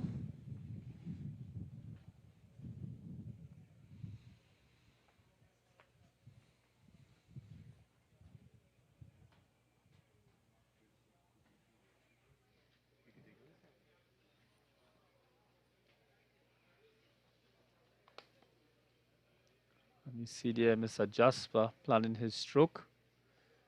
Let's see, using probably looks like a 60-degree or sand wedge. And it's very tempting with the position of the pin to attack the flag, but again, it's in a very tricky position. Let's see what he does.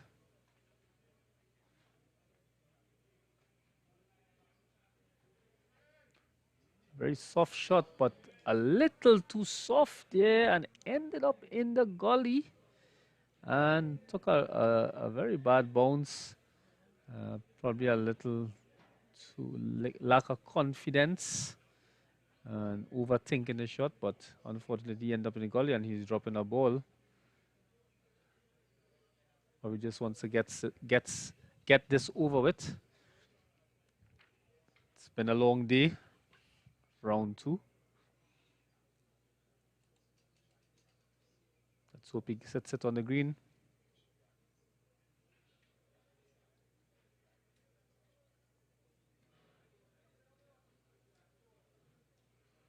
Much better shot there, and gets it just to the right of the green, but in a good position, close to the flag. And definitely something that I think will be very a good opportunity for him to get it into probably a 2-shot, probably 1 shot onto the green and then pot, or hopefully probably get it a whole out and 1 shot. And here we have in our frame is Mr. Chris Mcmillan, the national coach for the 2021 season, coming from Tobago into Trinidad. And it's a very strong group, this group. So we see the pros finishing up their rounds here this afternoon, day 2. And the weather right now at the Mocha Valley is very sunny. Beautiful weather, in fact, for an afternoon. The sun setting just behind the northern range. Because of the valley, we are in, right, basically in the middle of the northern range.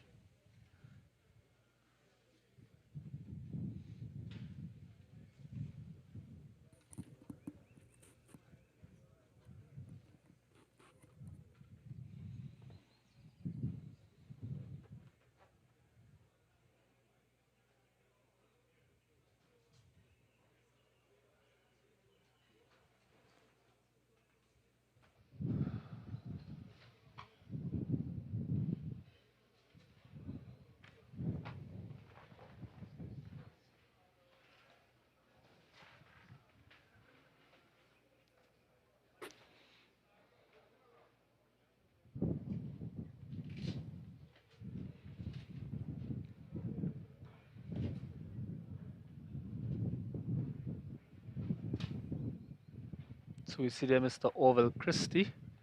He's just off the green. And he's going to hope he makes it close to the flag.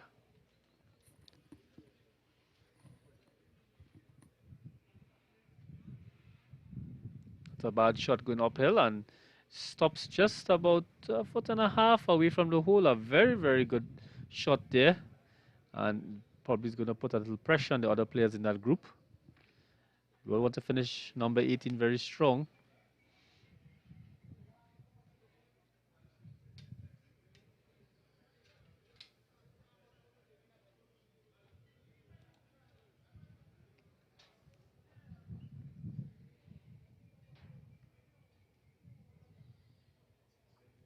And we have another group coming down on number 18. We'll give you their names shortly. We have Chris Mcmillan coming slide downhill using the slope of the green, hopefully to get us close to the hole, but it seems to have some breaks there, but at least he didn't go past. And it's all about control, speed control on this green. And coming up behind these pros, we have Mr. Warren Steele, Robert Farnham, and Richard Scott will be coming onto the green just now. And we have Mitchum Jasper now just off the green.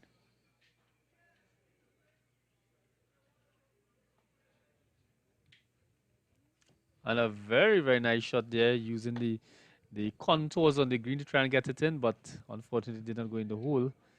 But he'll have the opportunity just to tap it in.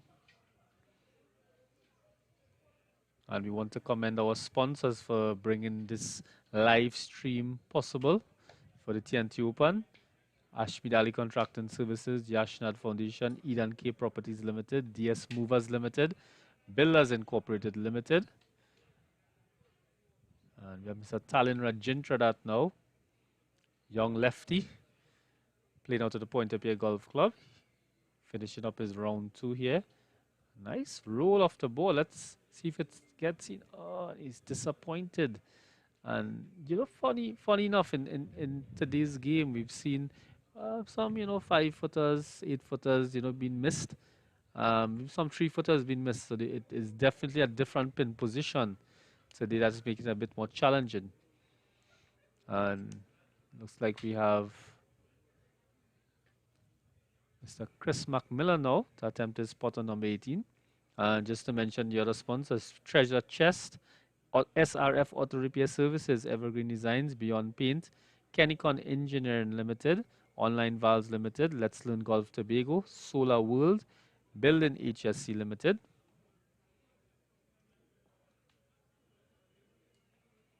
And there we have Chris Mcmillan. He's lines up to hopefully make the spot. Very good putt there. He definitely be relieved. And I'll take you over to add from we have Mr. Oval Christie, I believe, has to finish up this group. He's very close to the hole, so I think it should be an easy putt. But in golf, anything is possible.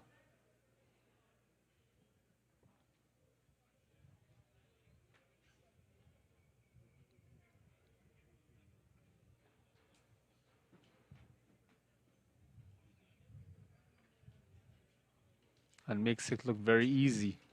Almost straightforward putt there, and that group has finished. And I will take a word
from bringing you back here to hole number 18 approach shot. And this group with Mr. Warren Steele, Robert Farnham, and Richard Scott.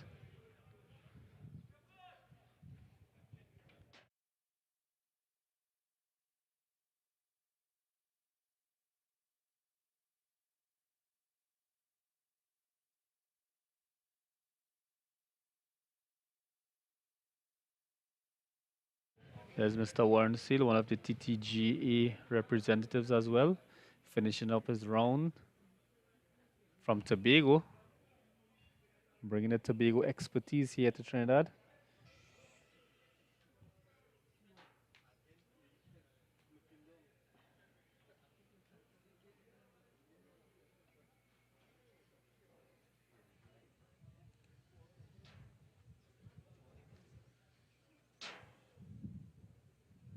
And we're looking at the comments here from the live stream. People locked on.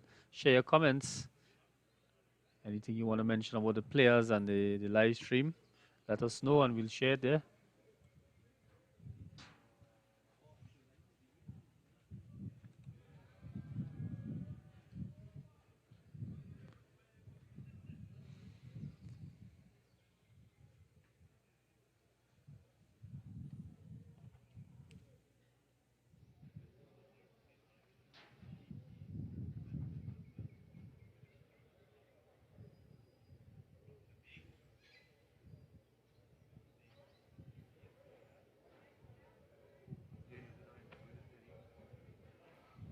Yeah.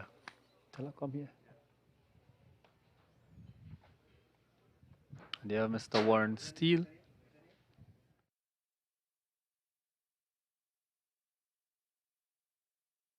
And there we have Mr. Warren Steele. He'll be sizing up for this shot.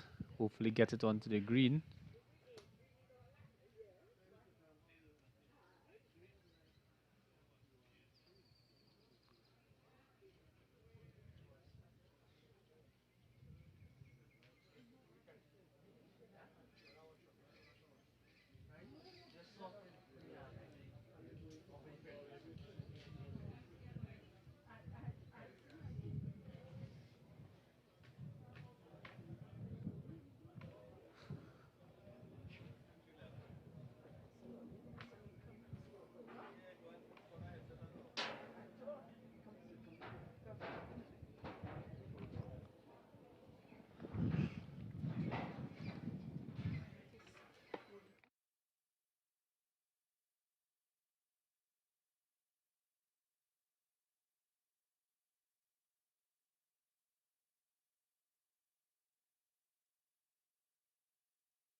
So we have here joining us in the commentary booth, Miss Juliana Budram, the TTGA representative for ladies golf here in Trinidad and Tobago, and we're very privileged to have her because we see a lot of ladies golf happening. So welcome, Juliana. Thank you. So how is the tournament going so far? Well, the tournament is going very exciting. The players are all talking about the course, how challenging the course has become. And yeah, it's exciting to see the build up day after day with the players, the lead ones in every category. Right, and I know, you all had a few ladies tournaments recently, and we see that growing interest for ladies golf and even junior ladies. Could you give us some more information on the ladies golf plans for this year? Yeah. The plans are that we would increase our biggest goal is to increase the number of ladies playing golf. Once we have more women playing golf, we feel that we will be in a better place. So both in Trinidad and in Tobago, we are having clinics, intermediate classes for those who've already started, plus we encouraging all the clubs in Trinidad to encourage the women to come out to play. The reason why we also want to encourage women, because we found that when women start playing, the whole family gets involved. So the children, the men who are not playing will now start playing, and it becomes a lifelong sport rather than a sport that has a cutoff with respect to age.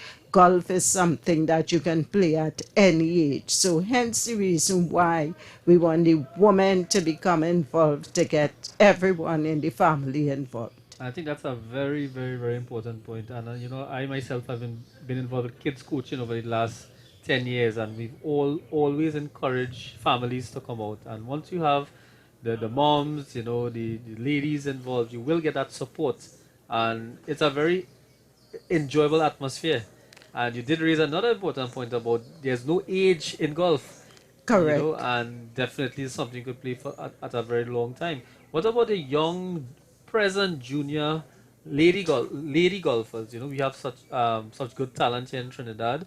I could just remember some names: Fatima Imam Ali, Elise Laborde, Jada Charles. Tell me something more about those, because they are the ones who really dominate. Yeah. Yes, you've called the leading ladies in Trinidad. Those are the ones dominating.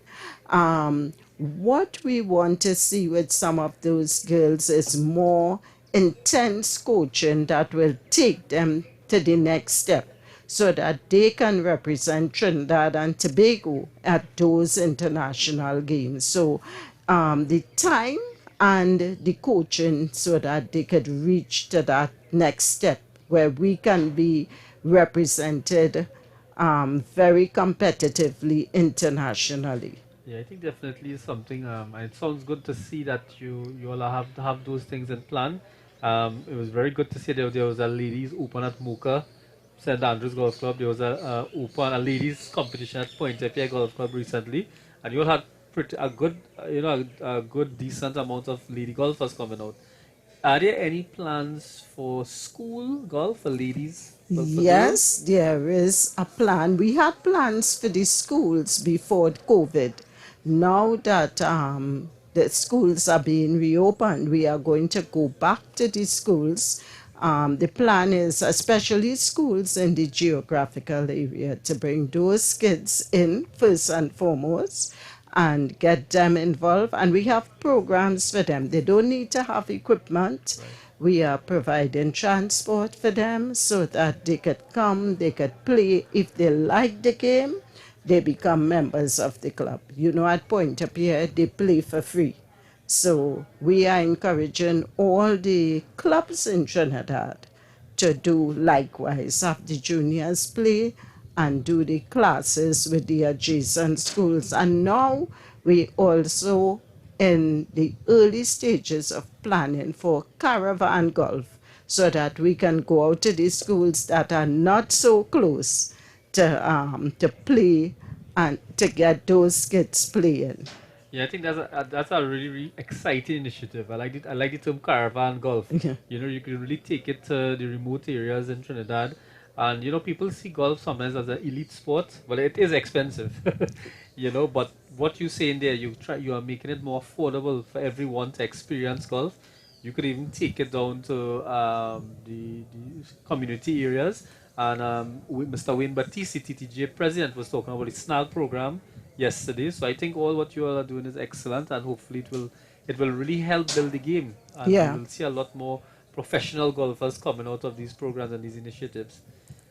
So I want to just mention, you talk about golf being elite, and it is perceived that way. Our aim is to take out that level of elitism from the game, to make it, as you said, more affordable, more accessible.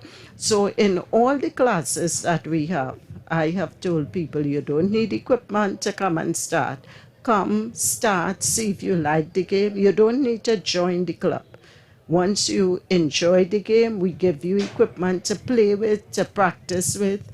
Now we also encouraging golfers. Most golfers have 3, 4, 5 sets of clubs. Right. Bring the extra ones for us because it's just taking up space in your home. And these we give to new golfers. And these are very, very good clubs. So you can start to play. You don't need to own anything to start. You know what sitting here in the commentary booth, over the last 2 days, we've had the president of the Jamaica Association, we had the president of the Bahamas Association, we had the president of the Trinidad and Tobago Association, we have you who is also on the TTGA board. And we hear a similar sentiment being expressed by you all by making it affordable. Just, you know, don't have to worry about the equipment. And that is so good to hear, because I myself, as a young golfer, a young athlete back in my days, one of the most expensive things was equipment.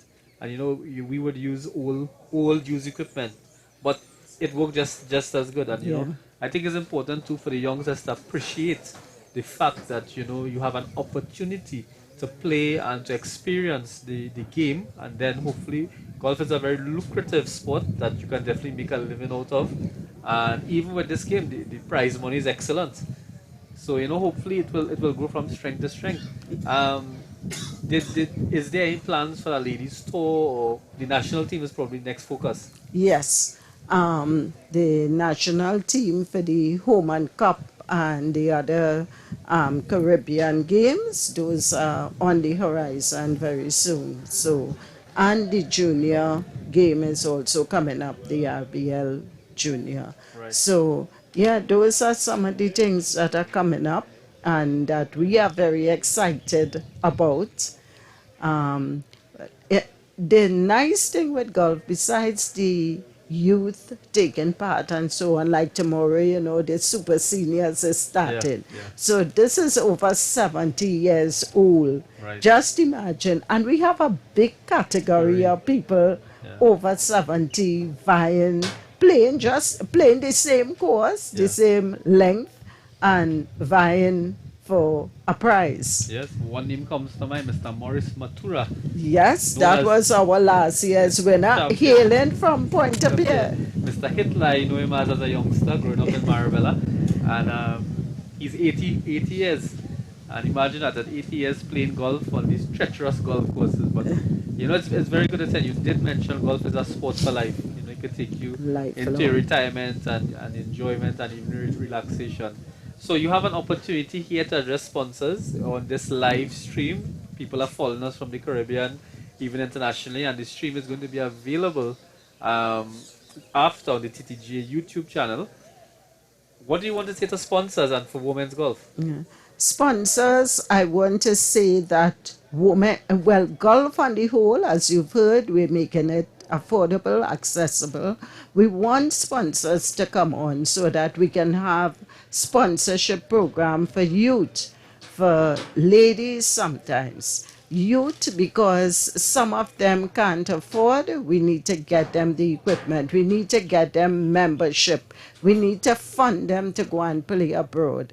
For the women, the same. We need women to start playing from an early age so that our girls can go abroad. Sometimes we seek them out from nooks and crannies to come and get involved because a lot of talent is out there. I want to also say that we have engaged the cricketing board. We want to get the cricketers, the young female cricketers, to come during the off-peak periods to come and start playing golf. So that is the catchment that we would next be going after. Those young cricketing girls. So when they're not in cricket, they're in golf. We see a lot of good golfers, cricketers. Yeah. So now the young girls, let them start early. Well, you touched on a very interesting point because I myself am a cricket coach and now I'm hooked on golf. So I'm a living testimony to what you are saying, and I think it's an excellent sport because it complements other sports in terms of your mental development, your focus, your strategy. But I just want to go back to one other very critical thing which I believe is important to society. With all the atrocities happening with women in Trinidad and Tobago and sometimes in the region, how can you see golf helping, address the societal issues like gender-based violence and all the other challenges that women have? How do you see it playing a part in solving these problems? Well, the game of golf, as you alluded to, is a game where you have to use a lot of brain, as in most other sports, but especially in golf. Now, because the game of golf is over a longer period of time, so 4 or 5 hours you are on the course, you have to be thinking. Every shot you play, you have to think, where am I placing this ball? Which club am I using? What is the strategy for the hole? So you're thinking over a longer period. It develops patience in men, in women, in every player. So this is a game that will help us in, we are short on patience as a society. We are a very angry society at times, and we need to develop sports as a whole for our kids. We need to teach them. And parenting, the parents need to look at the children and see which sport they can become in, because we are developing a cadre of youth where they're looking for fun, they're looking for excitement, you're looking for something to engage you. Besides the golf, there are other sports. I will encourage every parent to get your child involved in a sport. Right, and you really touched on something very important: patience. And you see so much, negative news happening, and even coming out of COVID and so on. We had a lot of patience for a couple of years, but thankfully golf played, and played very safely at that. And it's very good to see these initiatives because I really tell most people I come in contact with to bring kids, bring them to the range, bring them to the different golf courses. Everybody has a program, and just get the experience. Once you have that experience, it's going to help, develop all these things that you mentioned, and it will even help in their school work. And I think it's what you're saying is extremely important. Any final comments, Miss Juliana? Well, I want to say congratulations to Novel for bringing this brilliant idea of having this live scoring. This is something, it's not the first time you're doing it. You've done it in the other games before.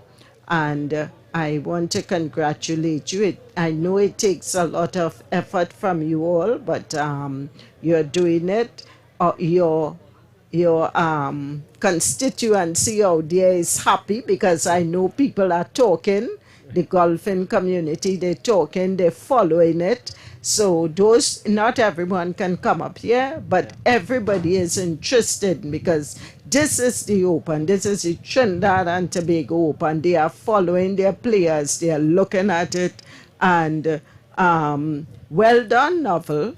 Thank you, Miss Boudram. You've been a good supporter of us over the last year or two, and we really look forward to continue working with you. And enjoy the rest of the Open. We'll probably talk to you again. Thank you. Thank you very much. And there we saw on hole number 18, Mr. Joel Mahabir. He was finishing his putt there, very nice, comfortable putt. And now we have the rest of the players in this group in this beautiful evening here at St. Andrews Golf Club. The sunlight is actually coming through the valley now and makes the course look like a different course.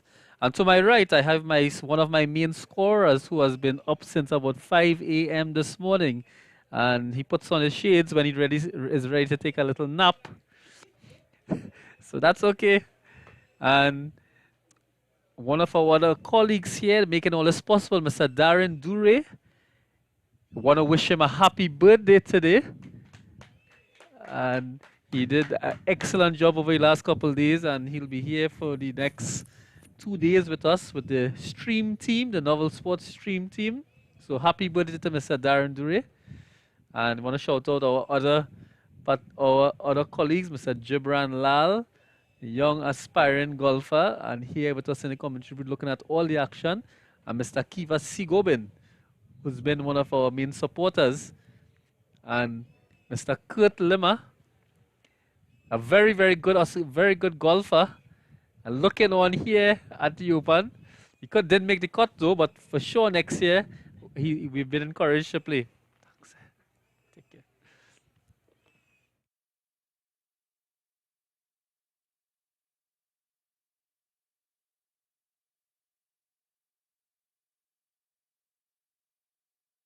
And there we have Mr. Sharice Rampasad out of the Usine Golf Club. And his caddy, one of the young aspiring golfers, they're coming out of Usine St. Madeleine Golf Club. I hope the viewers at Usine are locked on. We're here to see Mr. Sharice Rampasad finishing his hole number 18.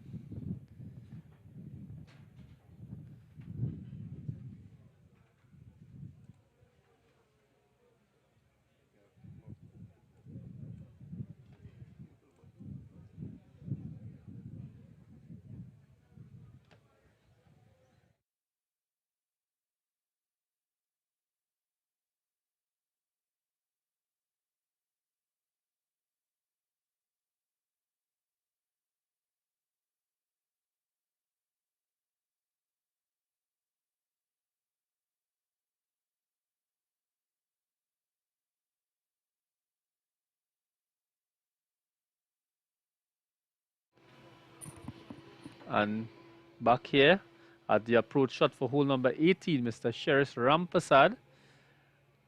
Not too bad, landed on the green, on the middle, so he'll have a downhill putt. And his young caddy,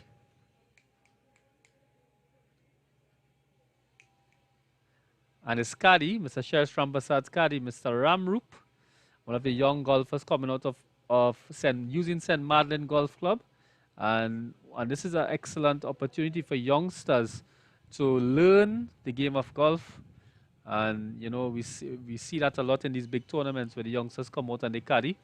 Hopefully, more of youngsters will be caddying for the pros in upcoming tournaments.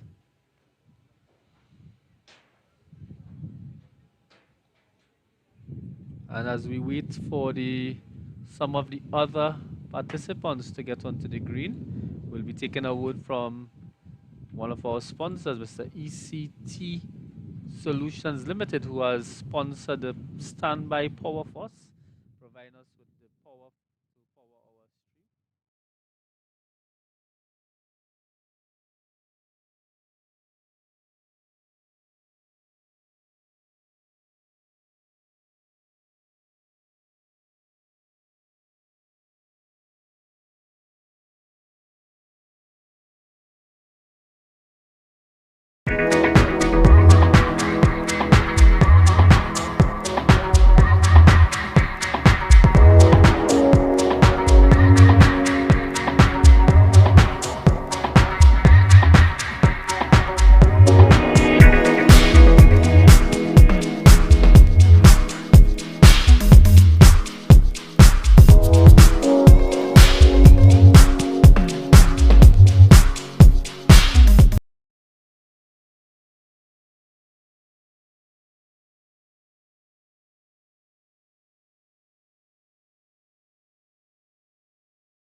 And we just saw Sir Sheriff Rampasad line up for his spot. He's looking, examining the green.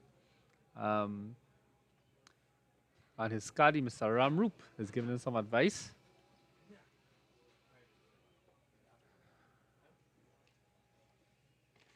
And the other players in that group, we're going to get their names very shortly.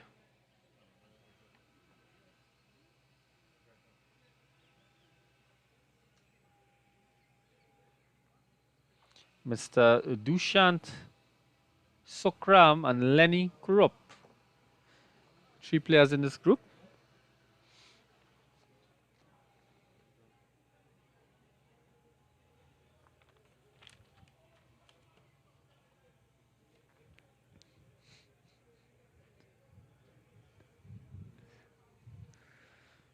And we have a pro golfer approaching the commentary booth.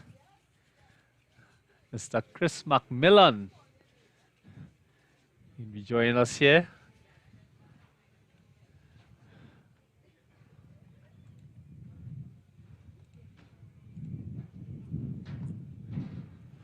Welcome, Mr. Chris Mcmillan. I'm very elated to see you here. I know you're a big supporter of the game and doing extremely well.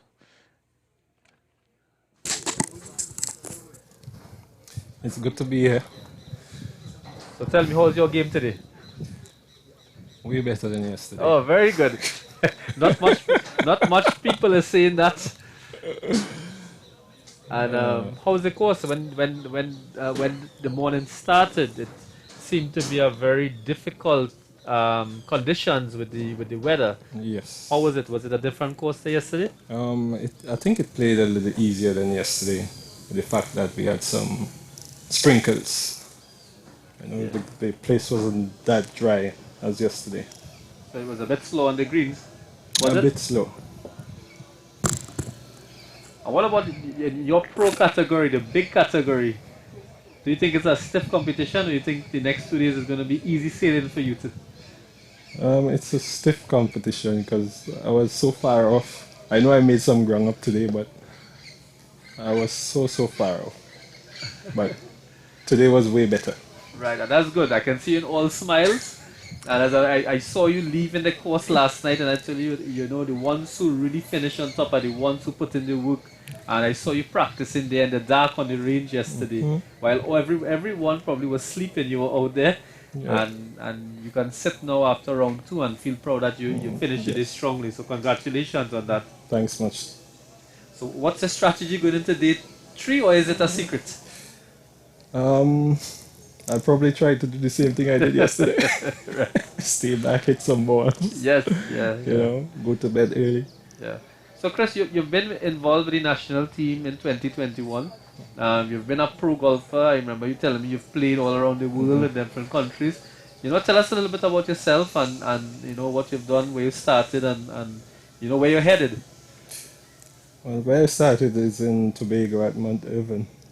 And I remember a couple of friends of mine saying that they're going to play some golf. And I looked at them and I'm like, that's stupid sport, you know? And they were like, yeah. I said, okay, I'll come along just to see what you guys, you know, what's all the big fuss. And I went that Sunday and I think it was a Caddies tournament or something like that.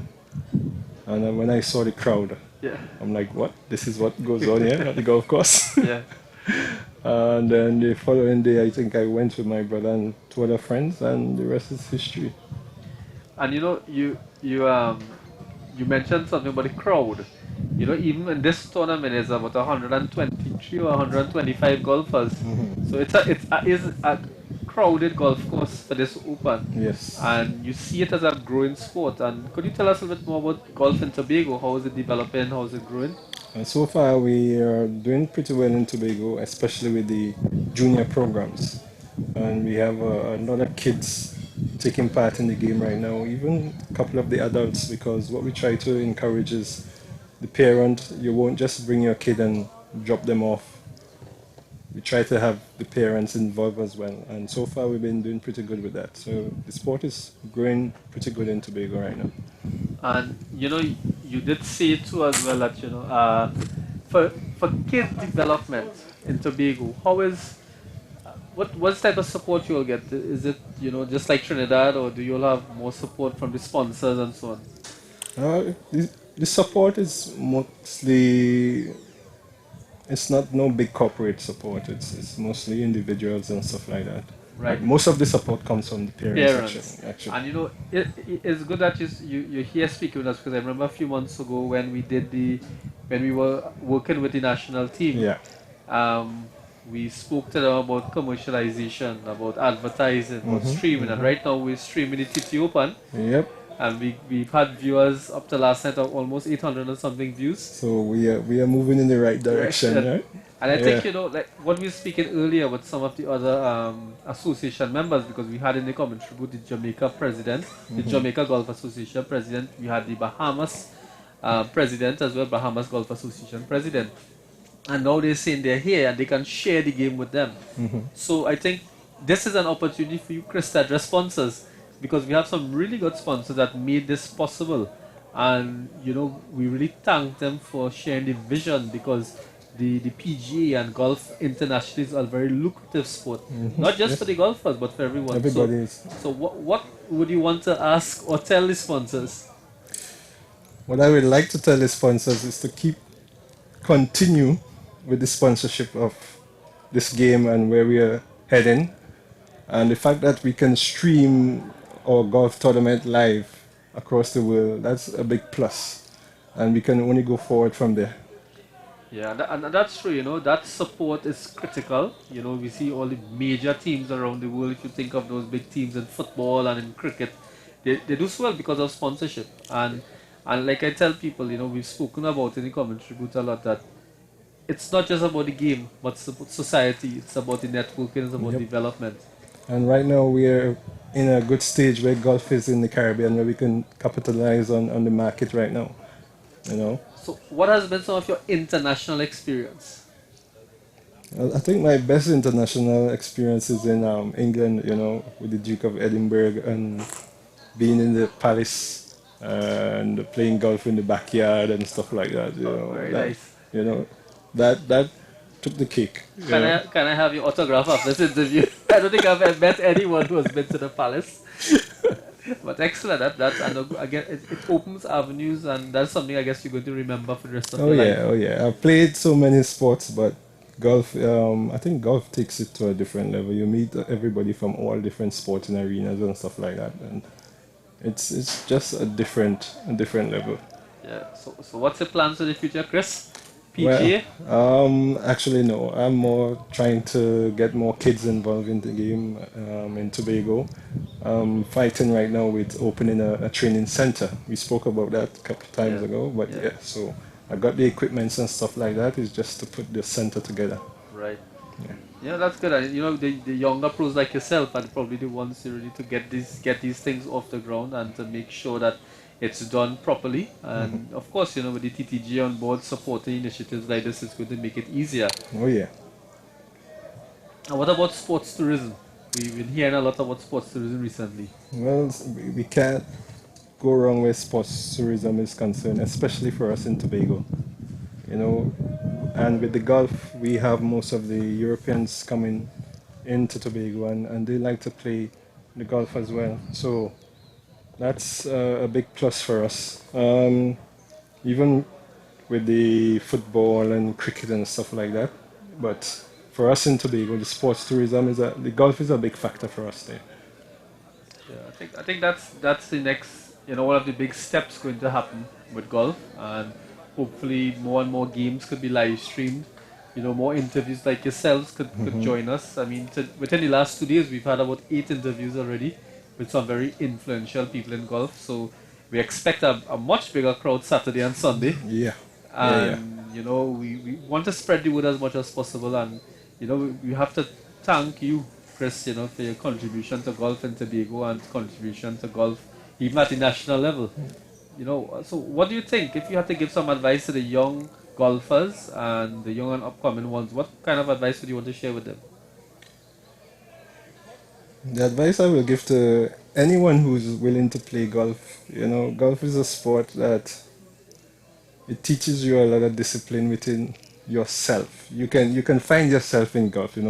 Some folks say they're always trying to find their purpose and stuff like that. If you want to know the kind of character that you have, you can come and play golf. You will find out whether or not you have patience. Yes. Because it takes a lot of patience to play this game. And yeah, I always tell the young ones, just try and enjoy it and have some patience with it, because it goes a long way. I think just before you were in the commentary with Miss Juliana Budram, one of the TTGA representatives, she said the exact same thing. I asked her about the society issues, and she spoke about patience. Because we have a very agitated society sometimes, Yes. and We want things to happen now for yeah, now. yeah, for sure. And golf is a game not until you experience it. I myself, when I was a youngster, 16, 17, 18, I used to caddy for my uncle. For 5 years, I did it.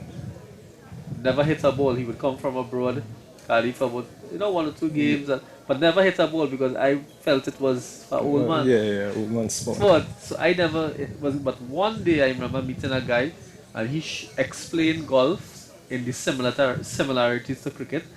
One shot and I was hooked. And that was it. And it's I guess that enjoyment that we have when we play a sport that you like. Yeah. Well, as you said that too, because even when I'm teaching, I always tell folks, you won't like something. I don't expect you to like golf, but you can give it a try, and then you can make a good assessment of whether or not, yeah, do I really like this game or not? And this is one sport, not until you try it, you can't give any advice on it. Very true. So Chris, we're expecting some more groups coming out. While we wait, I'm just gonna play a couple of the sponsor ads who made this possible.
Welcome back to the St. Andrews Golf Club.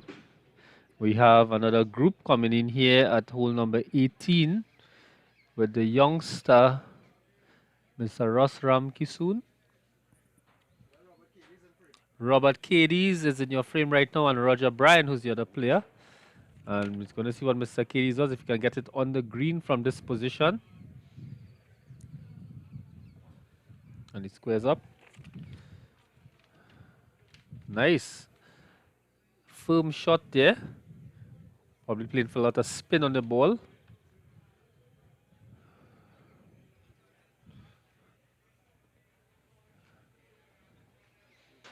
And his ball landed just in front of the commentary booth. And we have Mr. Roger Bryan now on the ball. He'll be taking his aim. Laying up just before the gully, I bet. Or actually went for the green. And he landed on the green. A very good shot from way out there. It's just off the left-hand side of the green, a little distance away from the pin, but that's okay. Getting onto the green is the first step. And you know what they say, it's not how you drive, but how you arrive. And we have the youngster now playing, playing from the Point Up Here Golf Club, Mr. Ross Ramkisoon. I believe he's just about 14 or 15 years, a Form 3 student at Naparima College. One of the very good junior players here in Trinidad and Tobago. Puts in a lot of effort in his game. And let's see what he can do. He has the youth on his side. And he punches it down the fairway. A very smart, sensible shot. Laying it up just before the gully. And I think that's good, you know, as a youngster. After 18 holes, you know, have that focus and that concentration not to do something too aggressive to overshoot the green or even enter the gully. And I think he put the ball in a very comfortable position. So well done, Ross.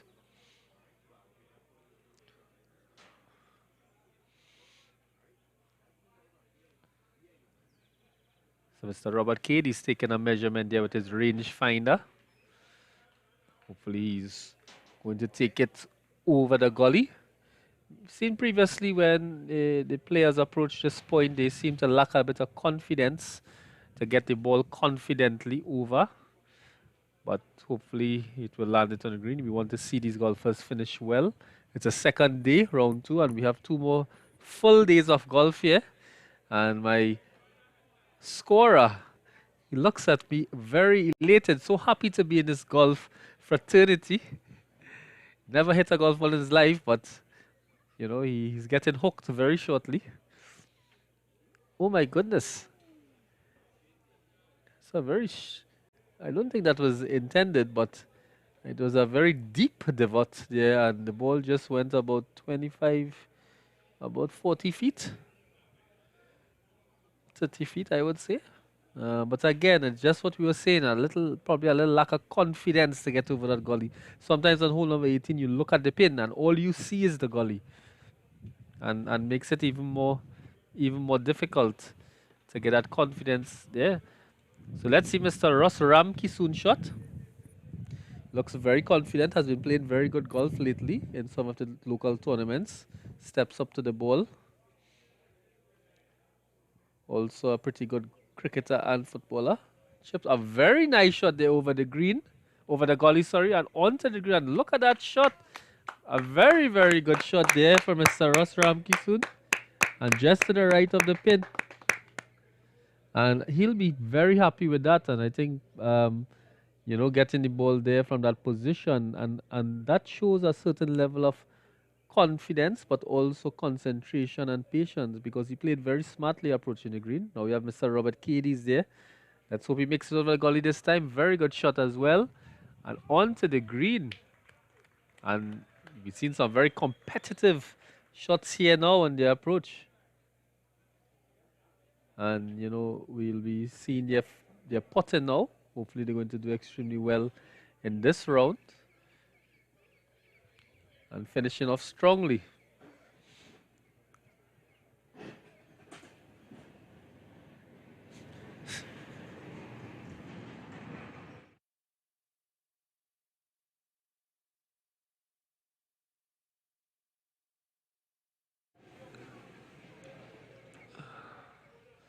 So as we wait for the players to go onto the green,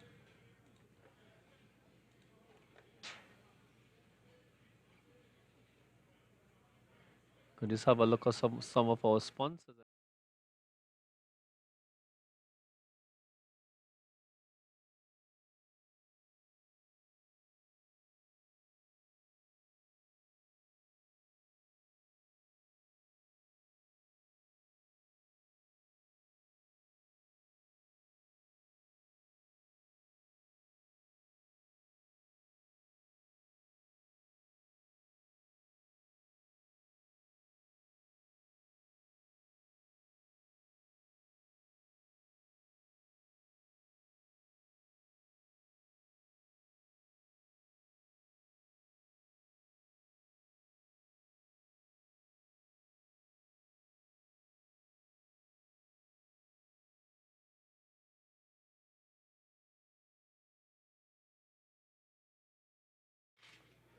Taking us back now to the action on hole number 18.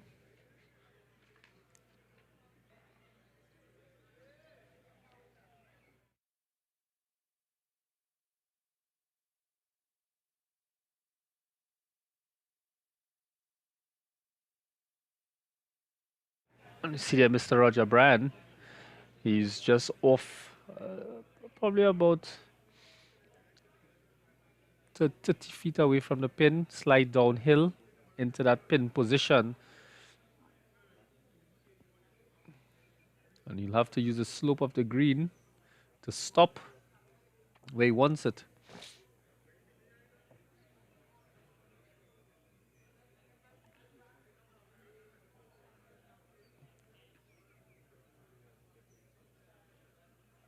And not a bad roll at all.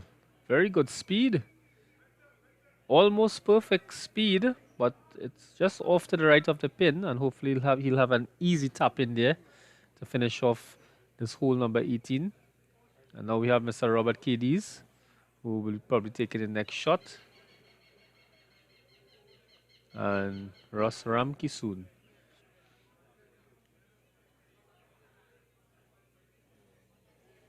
Darren Sammy, I'm coming up with Kavish Ramnath. This quicker.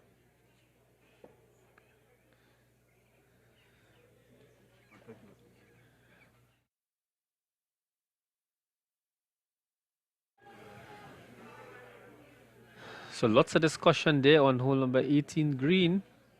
And we saw Robert Cadiz coming there. A bit soft, but again, you know, it's the slope. It's going to be very difficult finishing off strongly. And here you have young Ross. Let's see if he's going to make this hole out.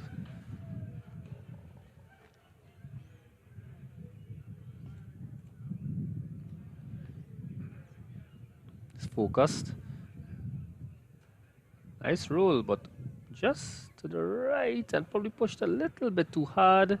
And he probably played for the break there and he went around the cup. Very unfortunate there, but he worked pretty hard to get onto the green there. And, you know, again, golf is a very tough game and really requires a lot of concentration.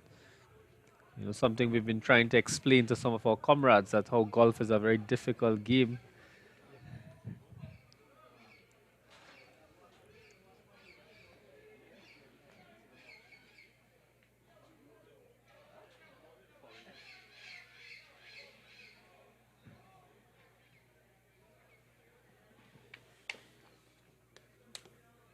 And there we have Mr. Roger Bryan. Steps up to the ball now.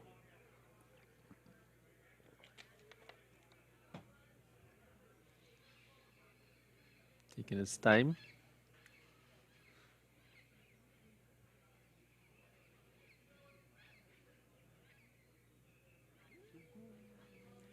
And my goodness, that hole is playing a lot of tricks this afternoon. Looked an easy putt, but it swerved away from the hole, and the same thing happened to Miss Young Ross. Let's see what Mr. Cadiz can do, if he can learn from the mistakes of the others and finish strongly here. A just gentle push and in the hole, and I think he's going to be very happy with that. And he celebrates. And it's been a long day, but obviously the 2 more days to go in this tournament. Let's see if Mr. Ross can get this one. Let's look at slide downhill rule. A gentle push into the hole, and I think he'll be happy he'll be finishing off there. And again, very good camaraderie among the players. And they have 2 more days of golf to look forward to here at the St. Andrews Golf Club.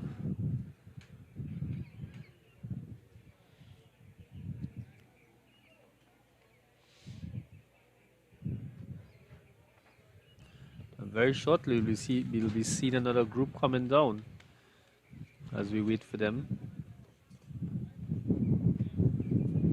And the viewers can look at the scores of the tournament streamed live leaderboard at tntgolfassociation.org, and you can get all the scores from the 2 days, the cumulative scores, and then look at the individual player scores as well, and get a good assessment of what is happening. And we just saw that shot there in the frame, a little push down the fairway. You know, probably would have wanted to reach a little closer to the gully, but it's about 2 yards back.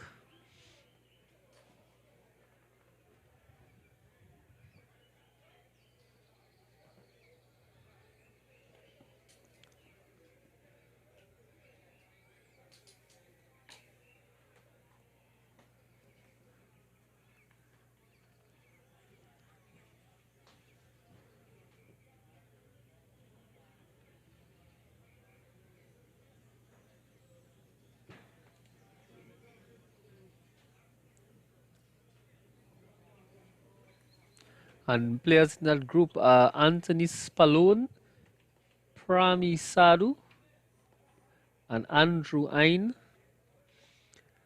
They finish approach shots to the number 18 green here on day 2 at the TTGA.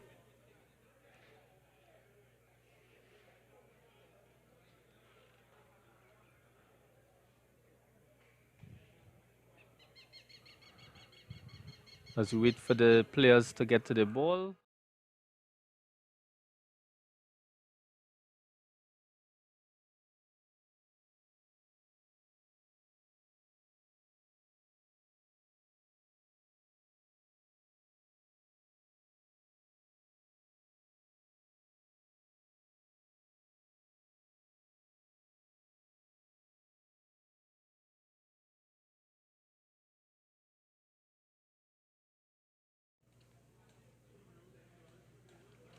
You have this approach shot here now.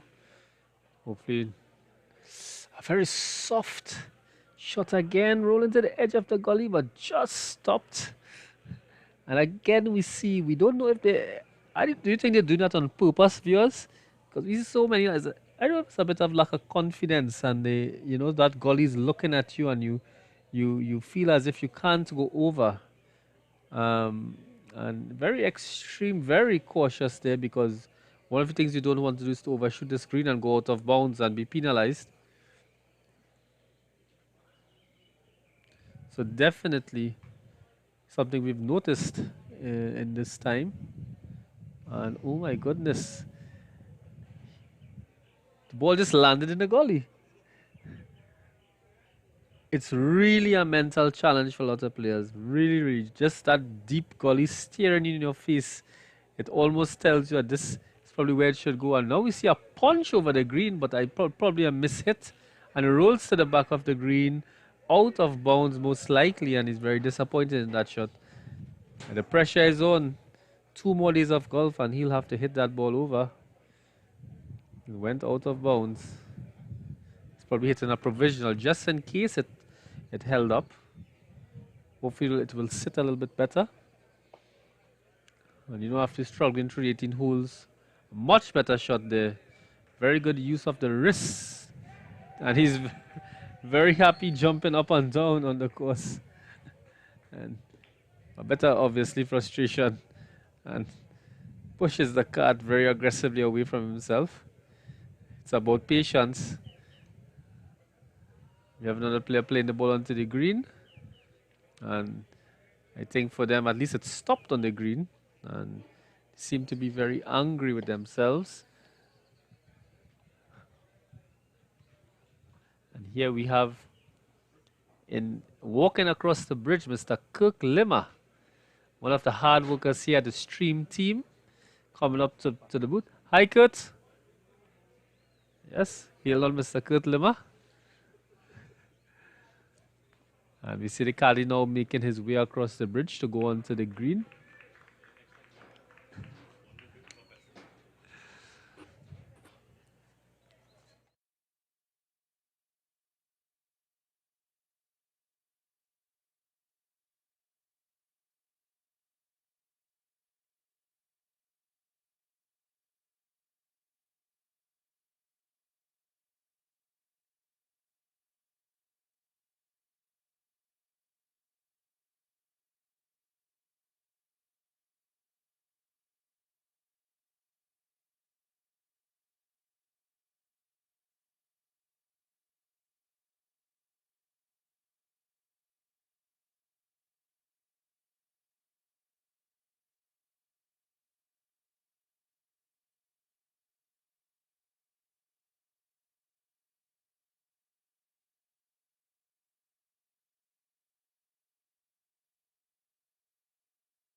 And finishing up the pot in here on hole number 18.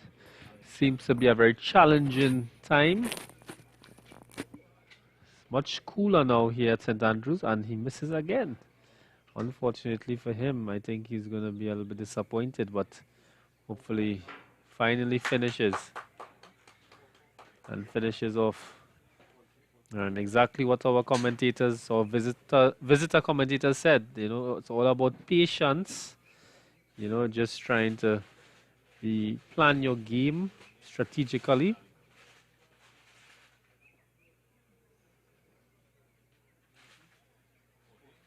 A very good tap in there after coming out of the...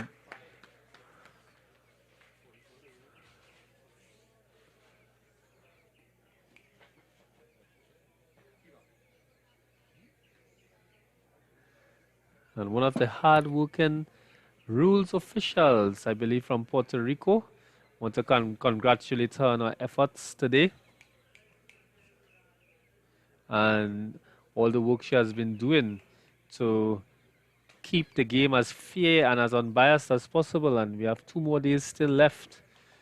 You know, it's very good to have these type of rules officials involved in the game. And we have a big group coming on here. Mr. Darren Sammy, former West Indies cricket captain and T20 star. And he's showing his skills in golf now. And Mr. Kavish Ramnath there in the pink jersey, one of our sponsors from Building HSC Limited. Yeah, very, very seasoned golfer coming out of the Britton Castle Golf Club in Couva. And to our viewers who have been playing there. And Jesse Bukok, the other player there in the white jersey with the khaki pants, I believe. So, you know, most players tend to be there and they're having lots of discussion where's the best place to approach this green and you know, it's very fortunate for us as the commentators being on the green, just beside hole number 18, get all the excitement on the finish.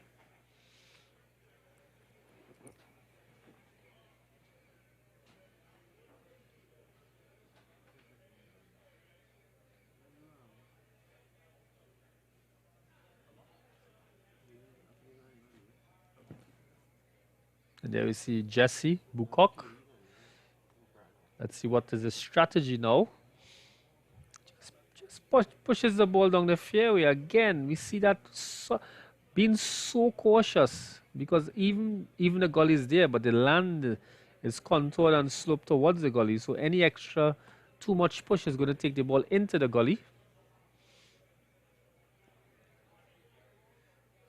And now we have Kavish Ramnath, has been in very good form recently, and here in this prestigious tournament, he has a very good approach to his ball, to address his ball, and he pushes the ball to go over the gully, and what a very good shot there. Excellent shot there by Mr. Kavish Ramnath, just on the edge of the green, and that deserves a round of applause because I believe he was very confident, not like many other golfers. Now we have Mr. Daren Sammy. Is that a cricket bat in his hand? Oh no, it's a golf club. Let's see if he can take it over the gully now. Or is he going to punch it down the fairway? He just punches it down. Plays very safely. I would always tempted to say he pushes it for a single. But this is golf, so his approach is very careful there, Mr. Darren Sami, out of St. Lucia, representing the islands and bringing a lot of his international experience here to Trinidad and Tobago.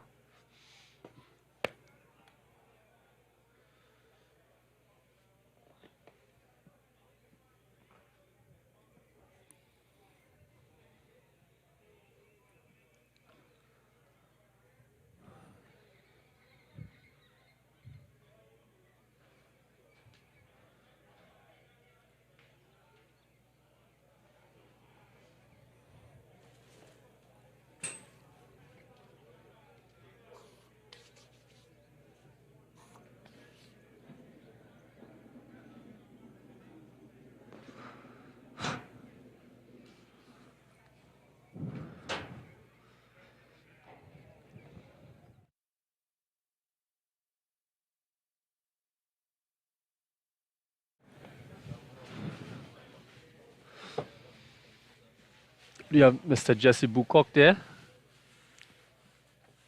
Going into the shot. Let's see if he can land this on the green.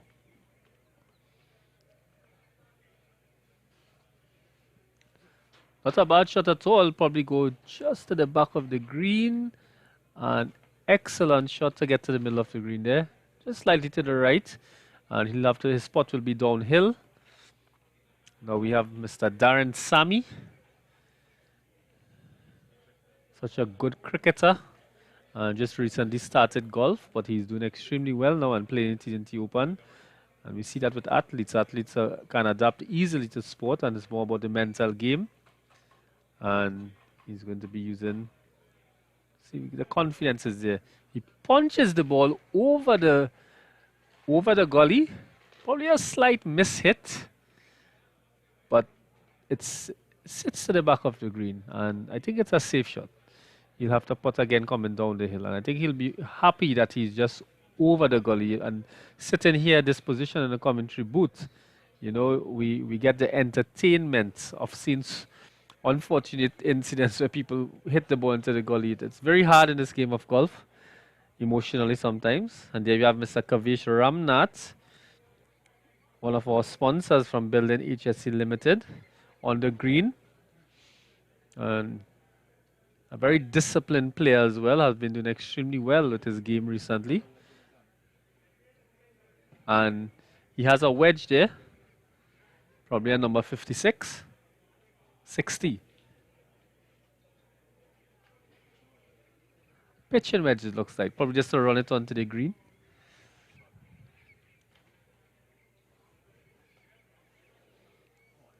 And I bet he's going to go directly onto the flag.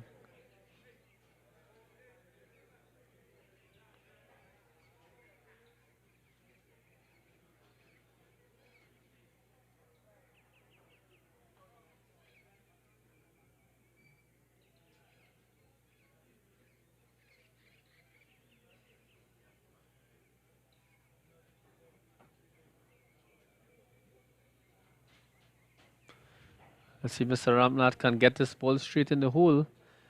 I don't think we've seen any of those lucky, well, not lucky, but any of those good shots yet where people can actually put it into the hole from just outside the green because of the spin positioning today. Has been very challenging.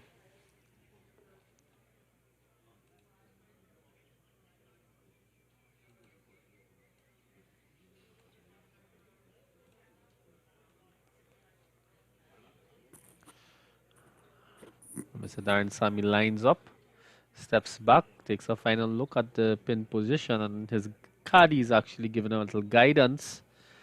You know, so important. Caddies make a difference to players. I remember looking at one of the PG players recently, and he said that, you know, things wasn't going his way, and he had to get a new caddy.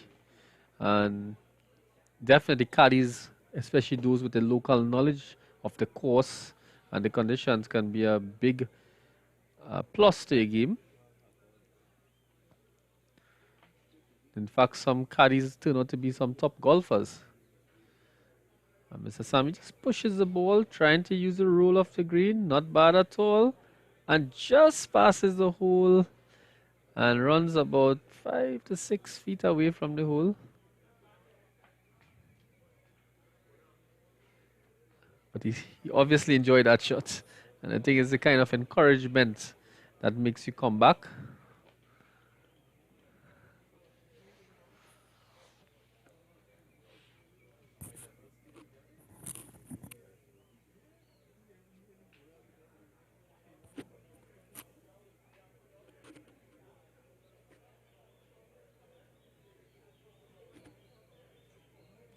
We have Mr. Jesse Bucock. He'll be taking strike now. Again, pushes the ball using that slope, requires so much discipline to get the ball to stop near the hole. Not a bad shot at all. Just a few inches away from the pin. And it's a simple tap in, let's hope. And he'll be very relieved to have finished that 18 holes. And now Mr. Kavish Ramnath, after that good approach shot, going for the green, which he did very well. And he's there now, and now he has to use a wedge probably to just run it onto the green. Hopefully not too fast. Requires a lot of concentration.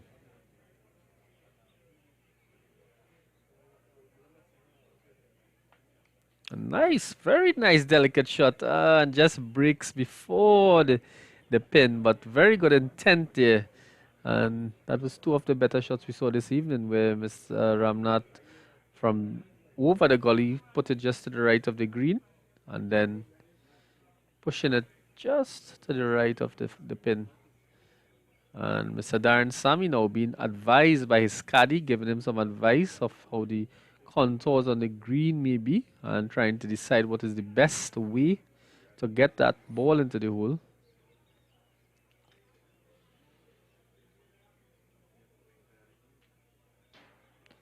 Representing St. Lucia here this afternoon.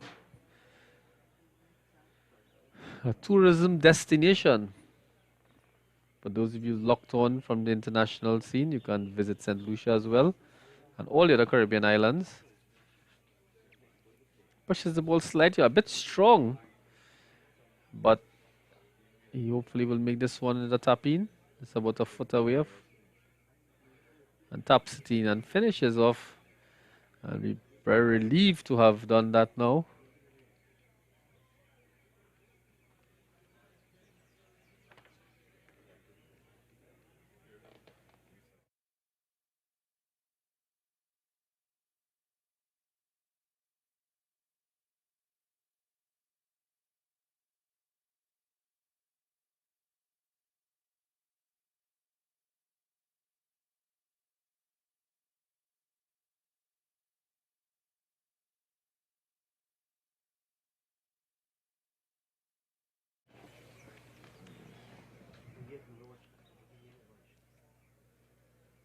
And Mr. Kavish Ramnath finishing off there strongly.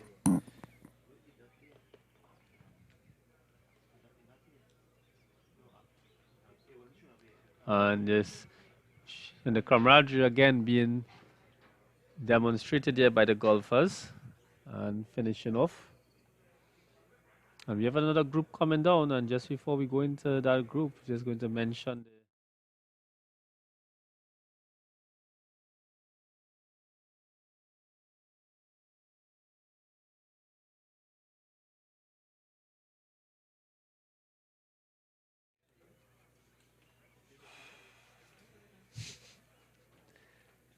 anyone to go up and work.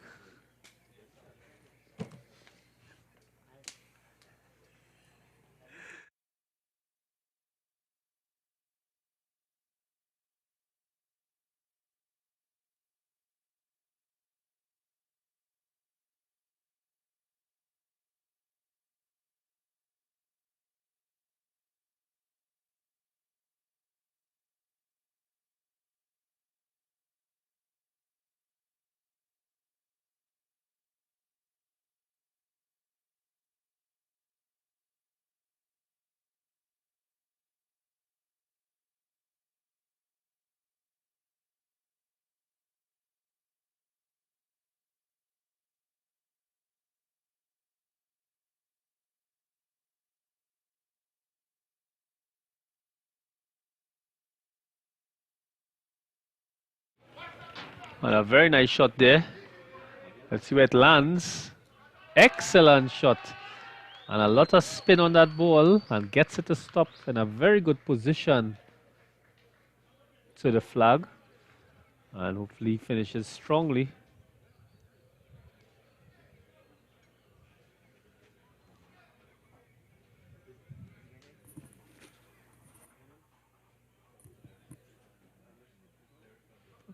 I'm just taking you over to some action in a practice green. And as I mentioned yesterday, you know, if you want to be a top player, you have to work extra hard. And there we see in the blue jersey and blue three-quarter pants, Mr. Chris Richards Jr. putting in some extra work in preparation for the next two rounds. And a fellow junior golfer, Jean-Marc Chevrolet, the tallest guy in your frame with the black three-quarter pants and cap. You know, that's what you have to do. It's a big sacrifice to do well in this level of sport. You have here now a player. He's going to be taking the ball hopefully over the green. Is he going to be aggressive, or is he going to lay it up and then softly put it over? We'll wait and see. Again, it's all about the mental approach.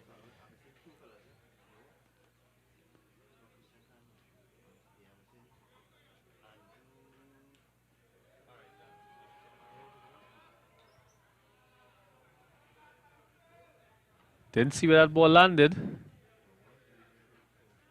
But I see the cameraman is pointing towards the gully. Did he go in the gully, Mr. Sigubin? My goodness, I got a acknowledgement there. Unfortunately, he probably hit the ball in the gully. It's not the kind of stress you want after playing this course at St Andrews.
So we have this player here now. He has to take a drop because he ended in a gully. And as you can see, if the cameraman could show the match official in the background, just to zoom out a bit.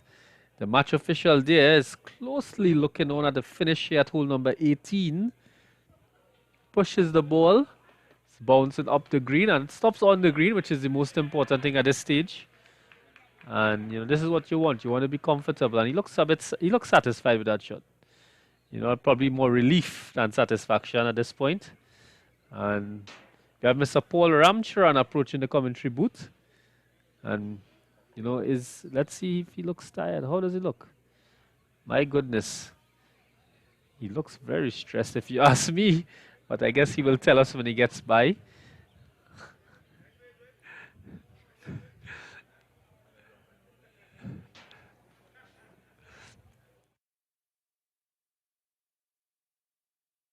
And just taking back some pictures on the practice green.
The peach pants is like.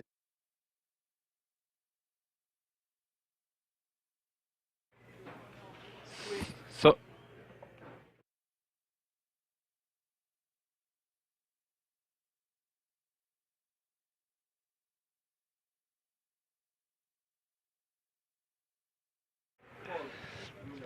so coming down to the end of the tournament today, we have the cameraman zoomed into a ball just on that in the gully or just at the below of the staircase leading up to green number hole number 18. And we have the rule official who's going to roll out into the field. Cameraman, can you get the rule official that is going to examine the position of the ball, Mr. Paul Ramcharan? And it'll be a very tricky shot there. And in this group, we have young Isaiah Rowley there, walking with his dad, a very skillful young golfer, and he's been doing very well in the junior circuit recently, and hopefully he can finish strongly.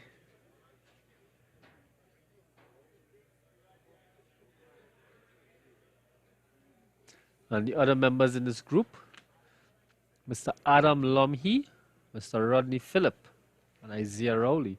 So lots of discussions here.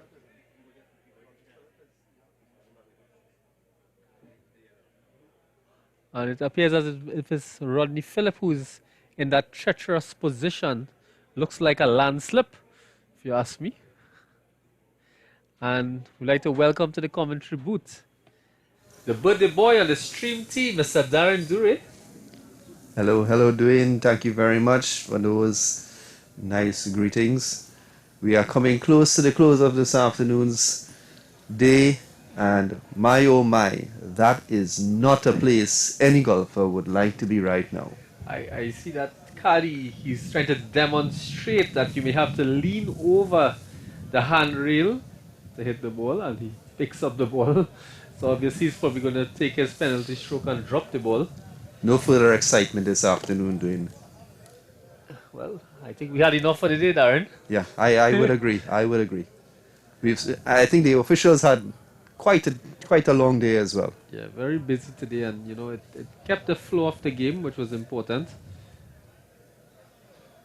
There seems to be some sort of attraction of these golf balls into this drain here, Dwayne. Yes, I think that you know the gully, we call it. The gully. Yeah, it's a term we got from Miss Judy yesterday from Jamaica Jamaica Golf Association. We call it a river here in Trinidad, and albeit a dry one. A dry one. And I think it's just a mental challenge when you are approaching this green. You are staring it down, and you tell yourself, okay, I'm not going to go over, and you try to be very careful, sometimes too careful, and you lose that focus and concentration. Well, we have seen some of the golfers play more cautious shots, bringing it close to the gully instead of trying to overstretch themselves. Yes, and I think that is a smarter approach. And as we heard from our friend and pro golfer, Mr. Chris Mcmillan, he did advise that golf is about patience. And there seems to be a lot of people in the gully here this afternoon. I don't know if our cameraman could just pick up the commotion after the shot here. Yeah. A caddy, a player, rules official, another player. Let's see what the shot's going to bring. Sort of punches it over the gully. Hopefully it will stop. And a very good shot though. Or just rolls out to the right of the green because of the slope. But at least he's on the green. And I always say in this hole number 18 here at St. Andrews, at least getting on the green is the first step. So Mr. Dure, what would be your approach going onto the green here? From which point, Dwayne?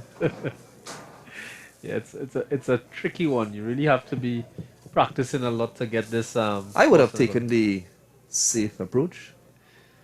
You know, in golf, you tell yourself you will do that, and all of a sudden, when you get to the ball, the confidence sometimes boosts because of the adrenaline, and you feel that you can work miracles with the golf ball. Well, let's see if young Isaiah Rowley could work some miracles with his shot right now. I would love to see a hole out here from this youngster.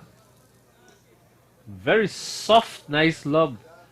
Very, very soft, nice lob there. And onto the green. He has to come back down a bit, but that's okay. That's all part of the game. And again, a very nice shot there to get the ball over into the green. Yes, I think crossing the gully is the biggest challenge of the hole this afternoon. Definitely.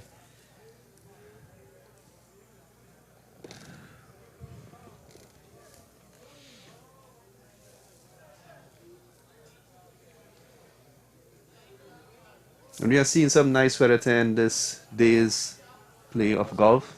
Yeah, I think so. I think we started off. It's almost as if it's a different golf course from this morning when we arrived. And it's a beautiful evening here in the valley at St. Andrew's Golf Club, Mocha Maraval.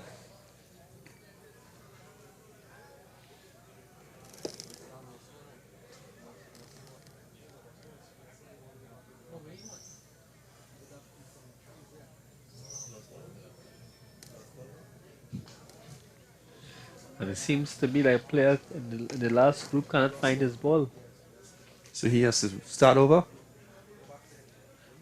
So the rule in here we get in is that if you lost your ball, you have to go back to the original position from your previous shot to hit again.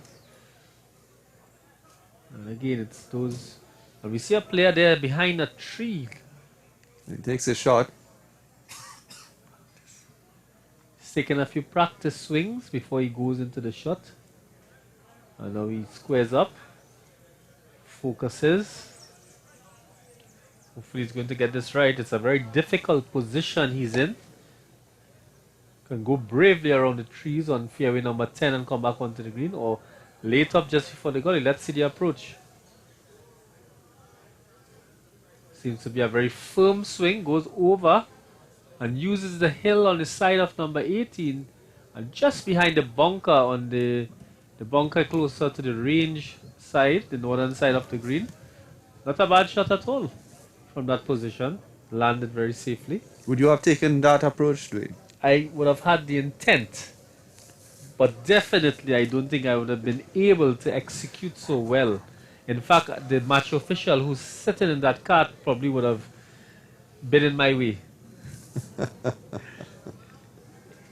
And you always tell yourself, finish strong, and that brings on a certain amount of aggression that you would want to confidently strike the ball, but something that could work against you, especially looking at your competitors who are already on the green and you are lagging behind a bit. Yes, if the frustration does kick in, you can make some error judgments.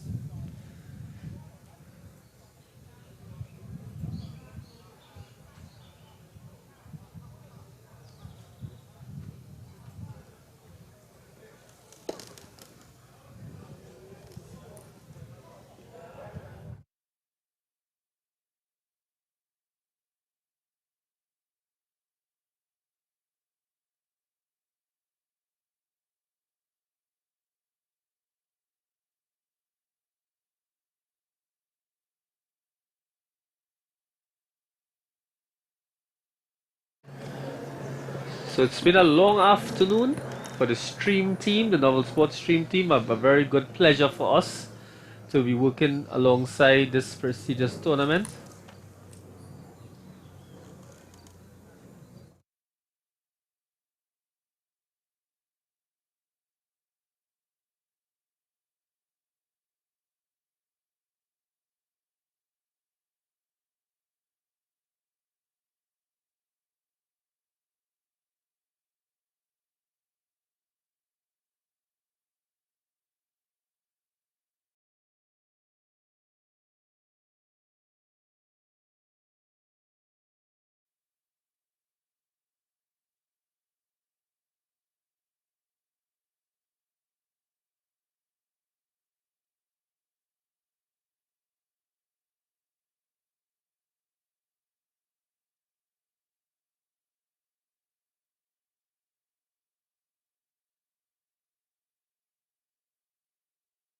And the golfers in this group, they're trying to finish strongly and just getting onto the green to finish their putting strokes. And we see the player just hitting the ball just over the green again, running a bit firmly across the green.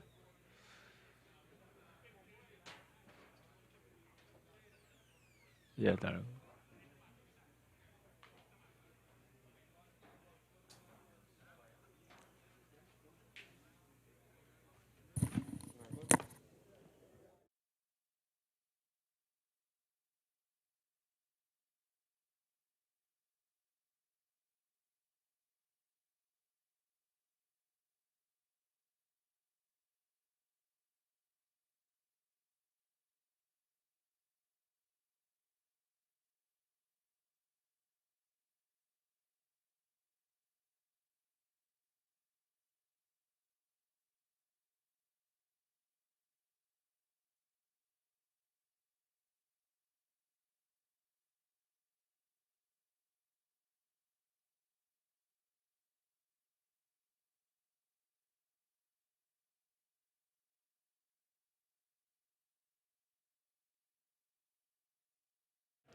And finishing off here this evening, in fact, this group. Just tapping the balls into the hole, and most of the golfers are very close to the hole here. And the sun is setting behind the hill, just behind the clubhouse. A very picturesque St. Andrews Golf Club here at Mocha Marval, Trinidad and Tobago. And we have the participants and the players relaxing in the restaurant there at the clubhouse and having a good time after this round 2.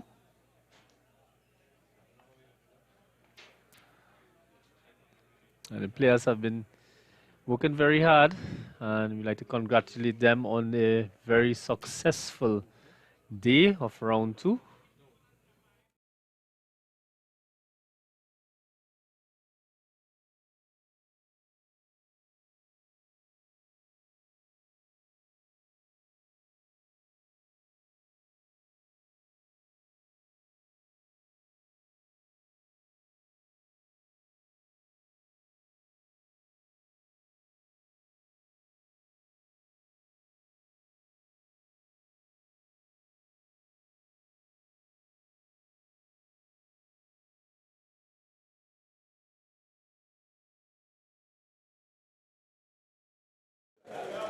Two very famous golfers here, Mr. Darren Sammy and Mr. Ben Martin, will be interviewed by Mr. Darren Durant. Good afternoon, streamer. We are privileged to have, yet again, Mr. Ben Martin as well as Mike. And speaking. Sound check 1.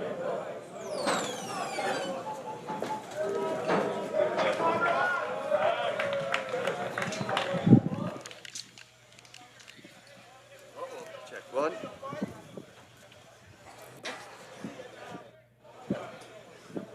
Again. Let's bring him up to the booth. Let's go up to the booth, guys. Let's go up to the booth, guys.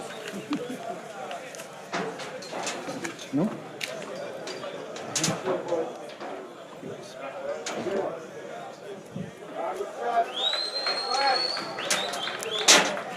Can you connect him to the camera? What's up, guys? Yeah. Come here, Mr. Sammy. Come here. Close off the event properly. Yeah. This would be an excellent close-off. Oh, we sitting on it. Together, yeah. Nice one. One, 2. All yours.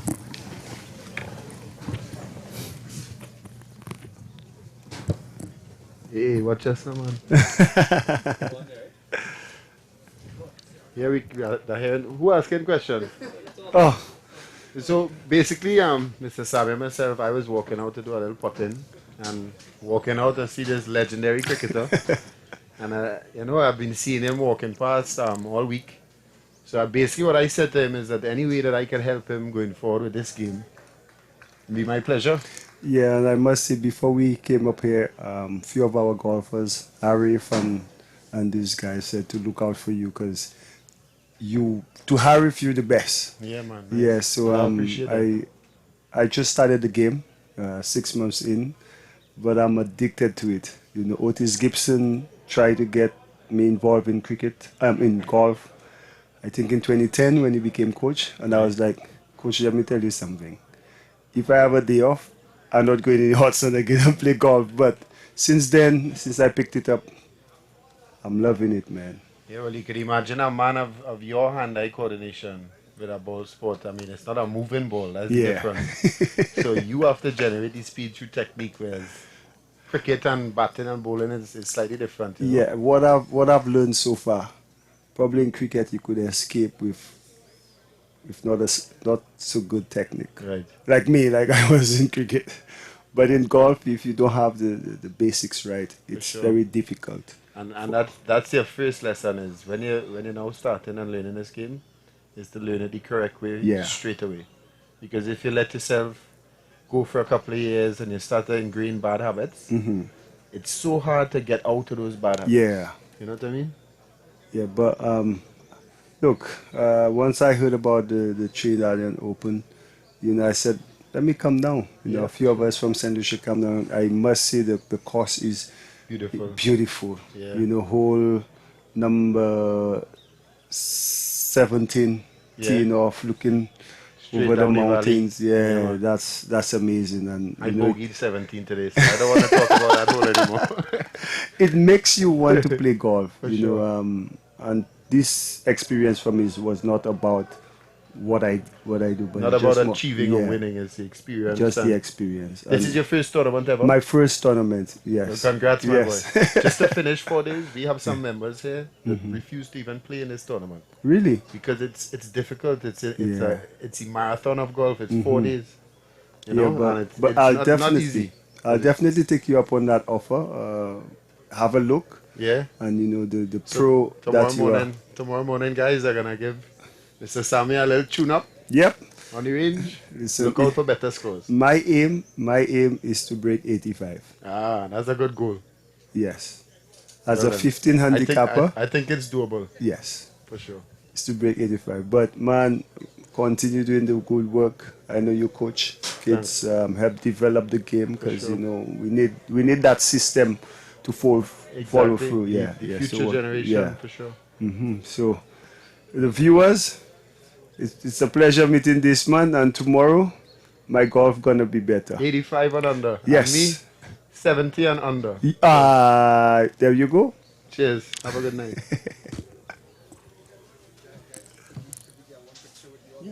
Sure, man.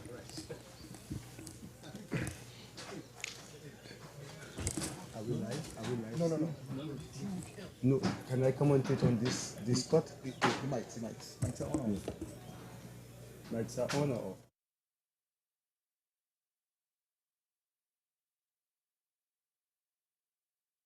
Rule number 19. What is he in? Look, you're on there. As we're looking at hole number 18, is it going in? I just pulled it to the left side. I'm looking forward to seeing my fellow St. Lucian finish his round. It's not his turn to putt yet. Not sure who this gentleman is. Do you know him, Ben? His name is Rohan, I think. Rohan is about to putt. He's a member at St. Andrews. Habib is the one in the red. The red next to his caddy Victor, who's Yes. been excellent. I must say the caddies here, they are amazing. They've been around a long time, so they should be knowing a thing or two right Oh, now. and you gave up your caddy for me, I- that is. Victor's nickname is Monkey, and Cornbread is my caddy's Yes, nickname. But yes. Cornbread is normally someone who caddies for me, but Yeah. not a better man I could give it Oh, up. he left it short. Did he? Yes, he did. I think No, I just think to he- the I think left. Yeah. This is, we got Willie Medford.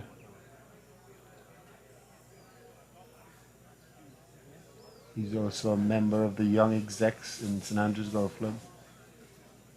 Oh, unlucky. And here is who I'm waiting for. Habib Shariki.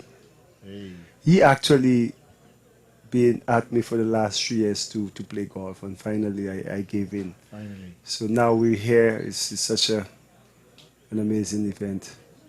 Habib Shariki, I wonder what he's putting for. Gives it a tap. Well Oh, well done. That's Habib putting it in. I think maybe that's for bogey.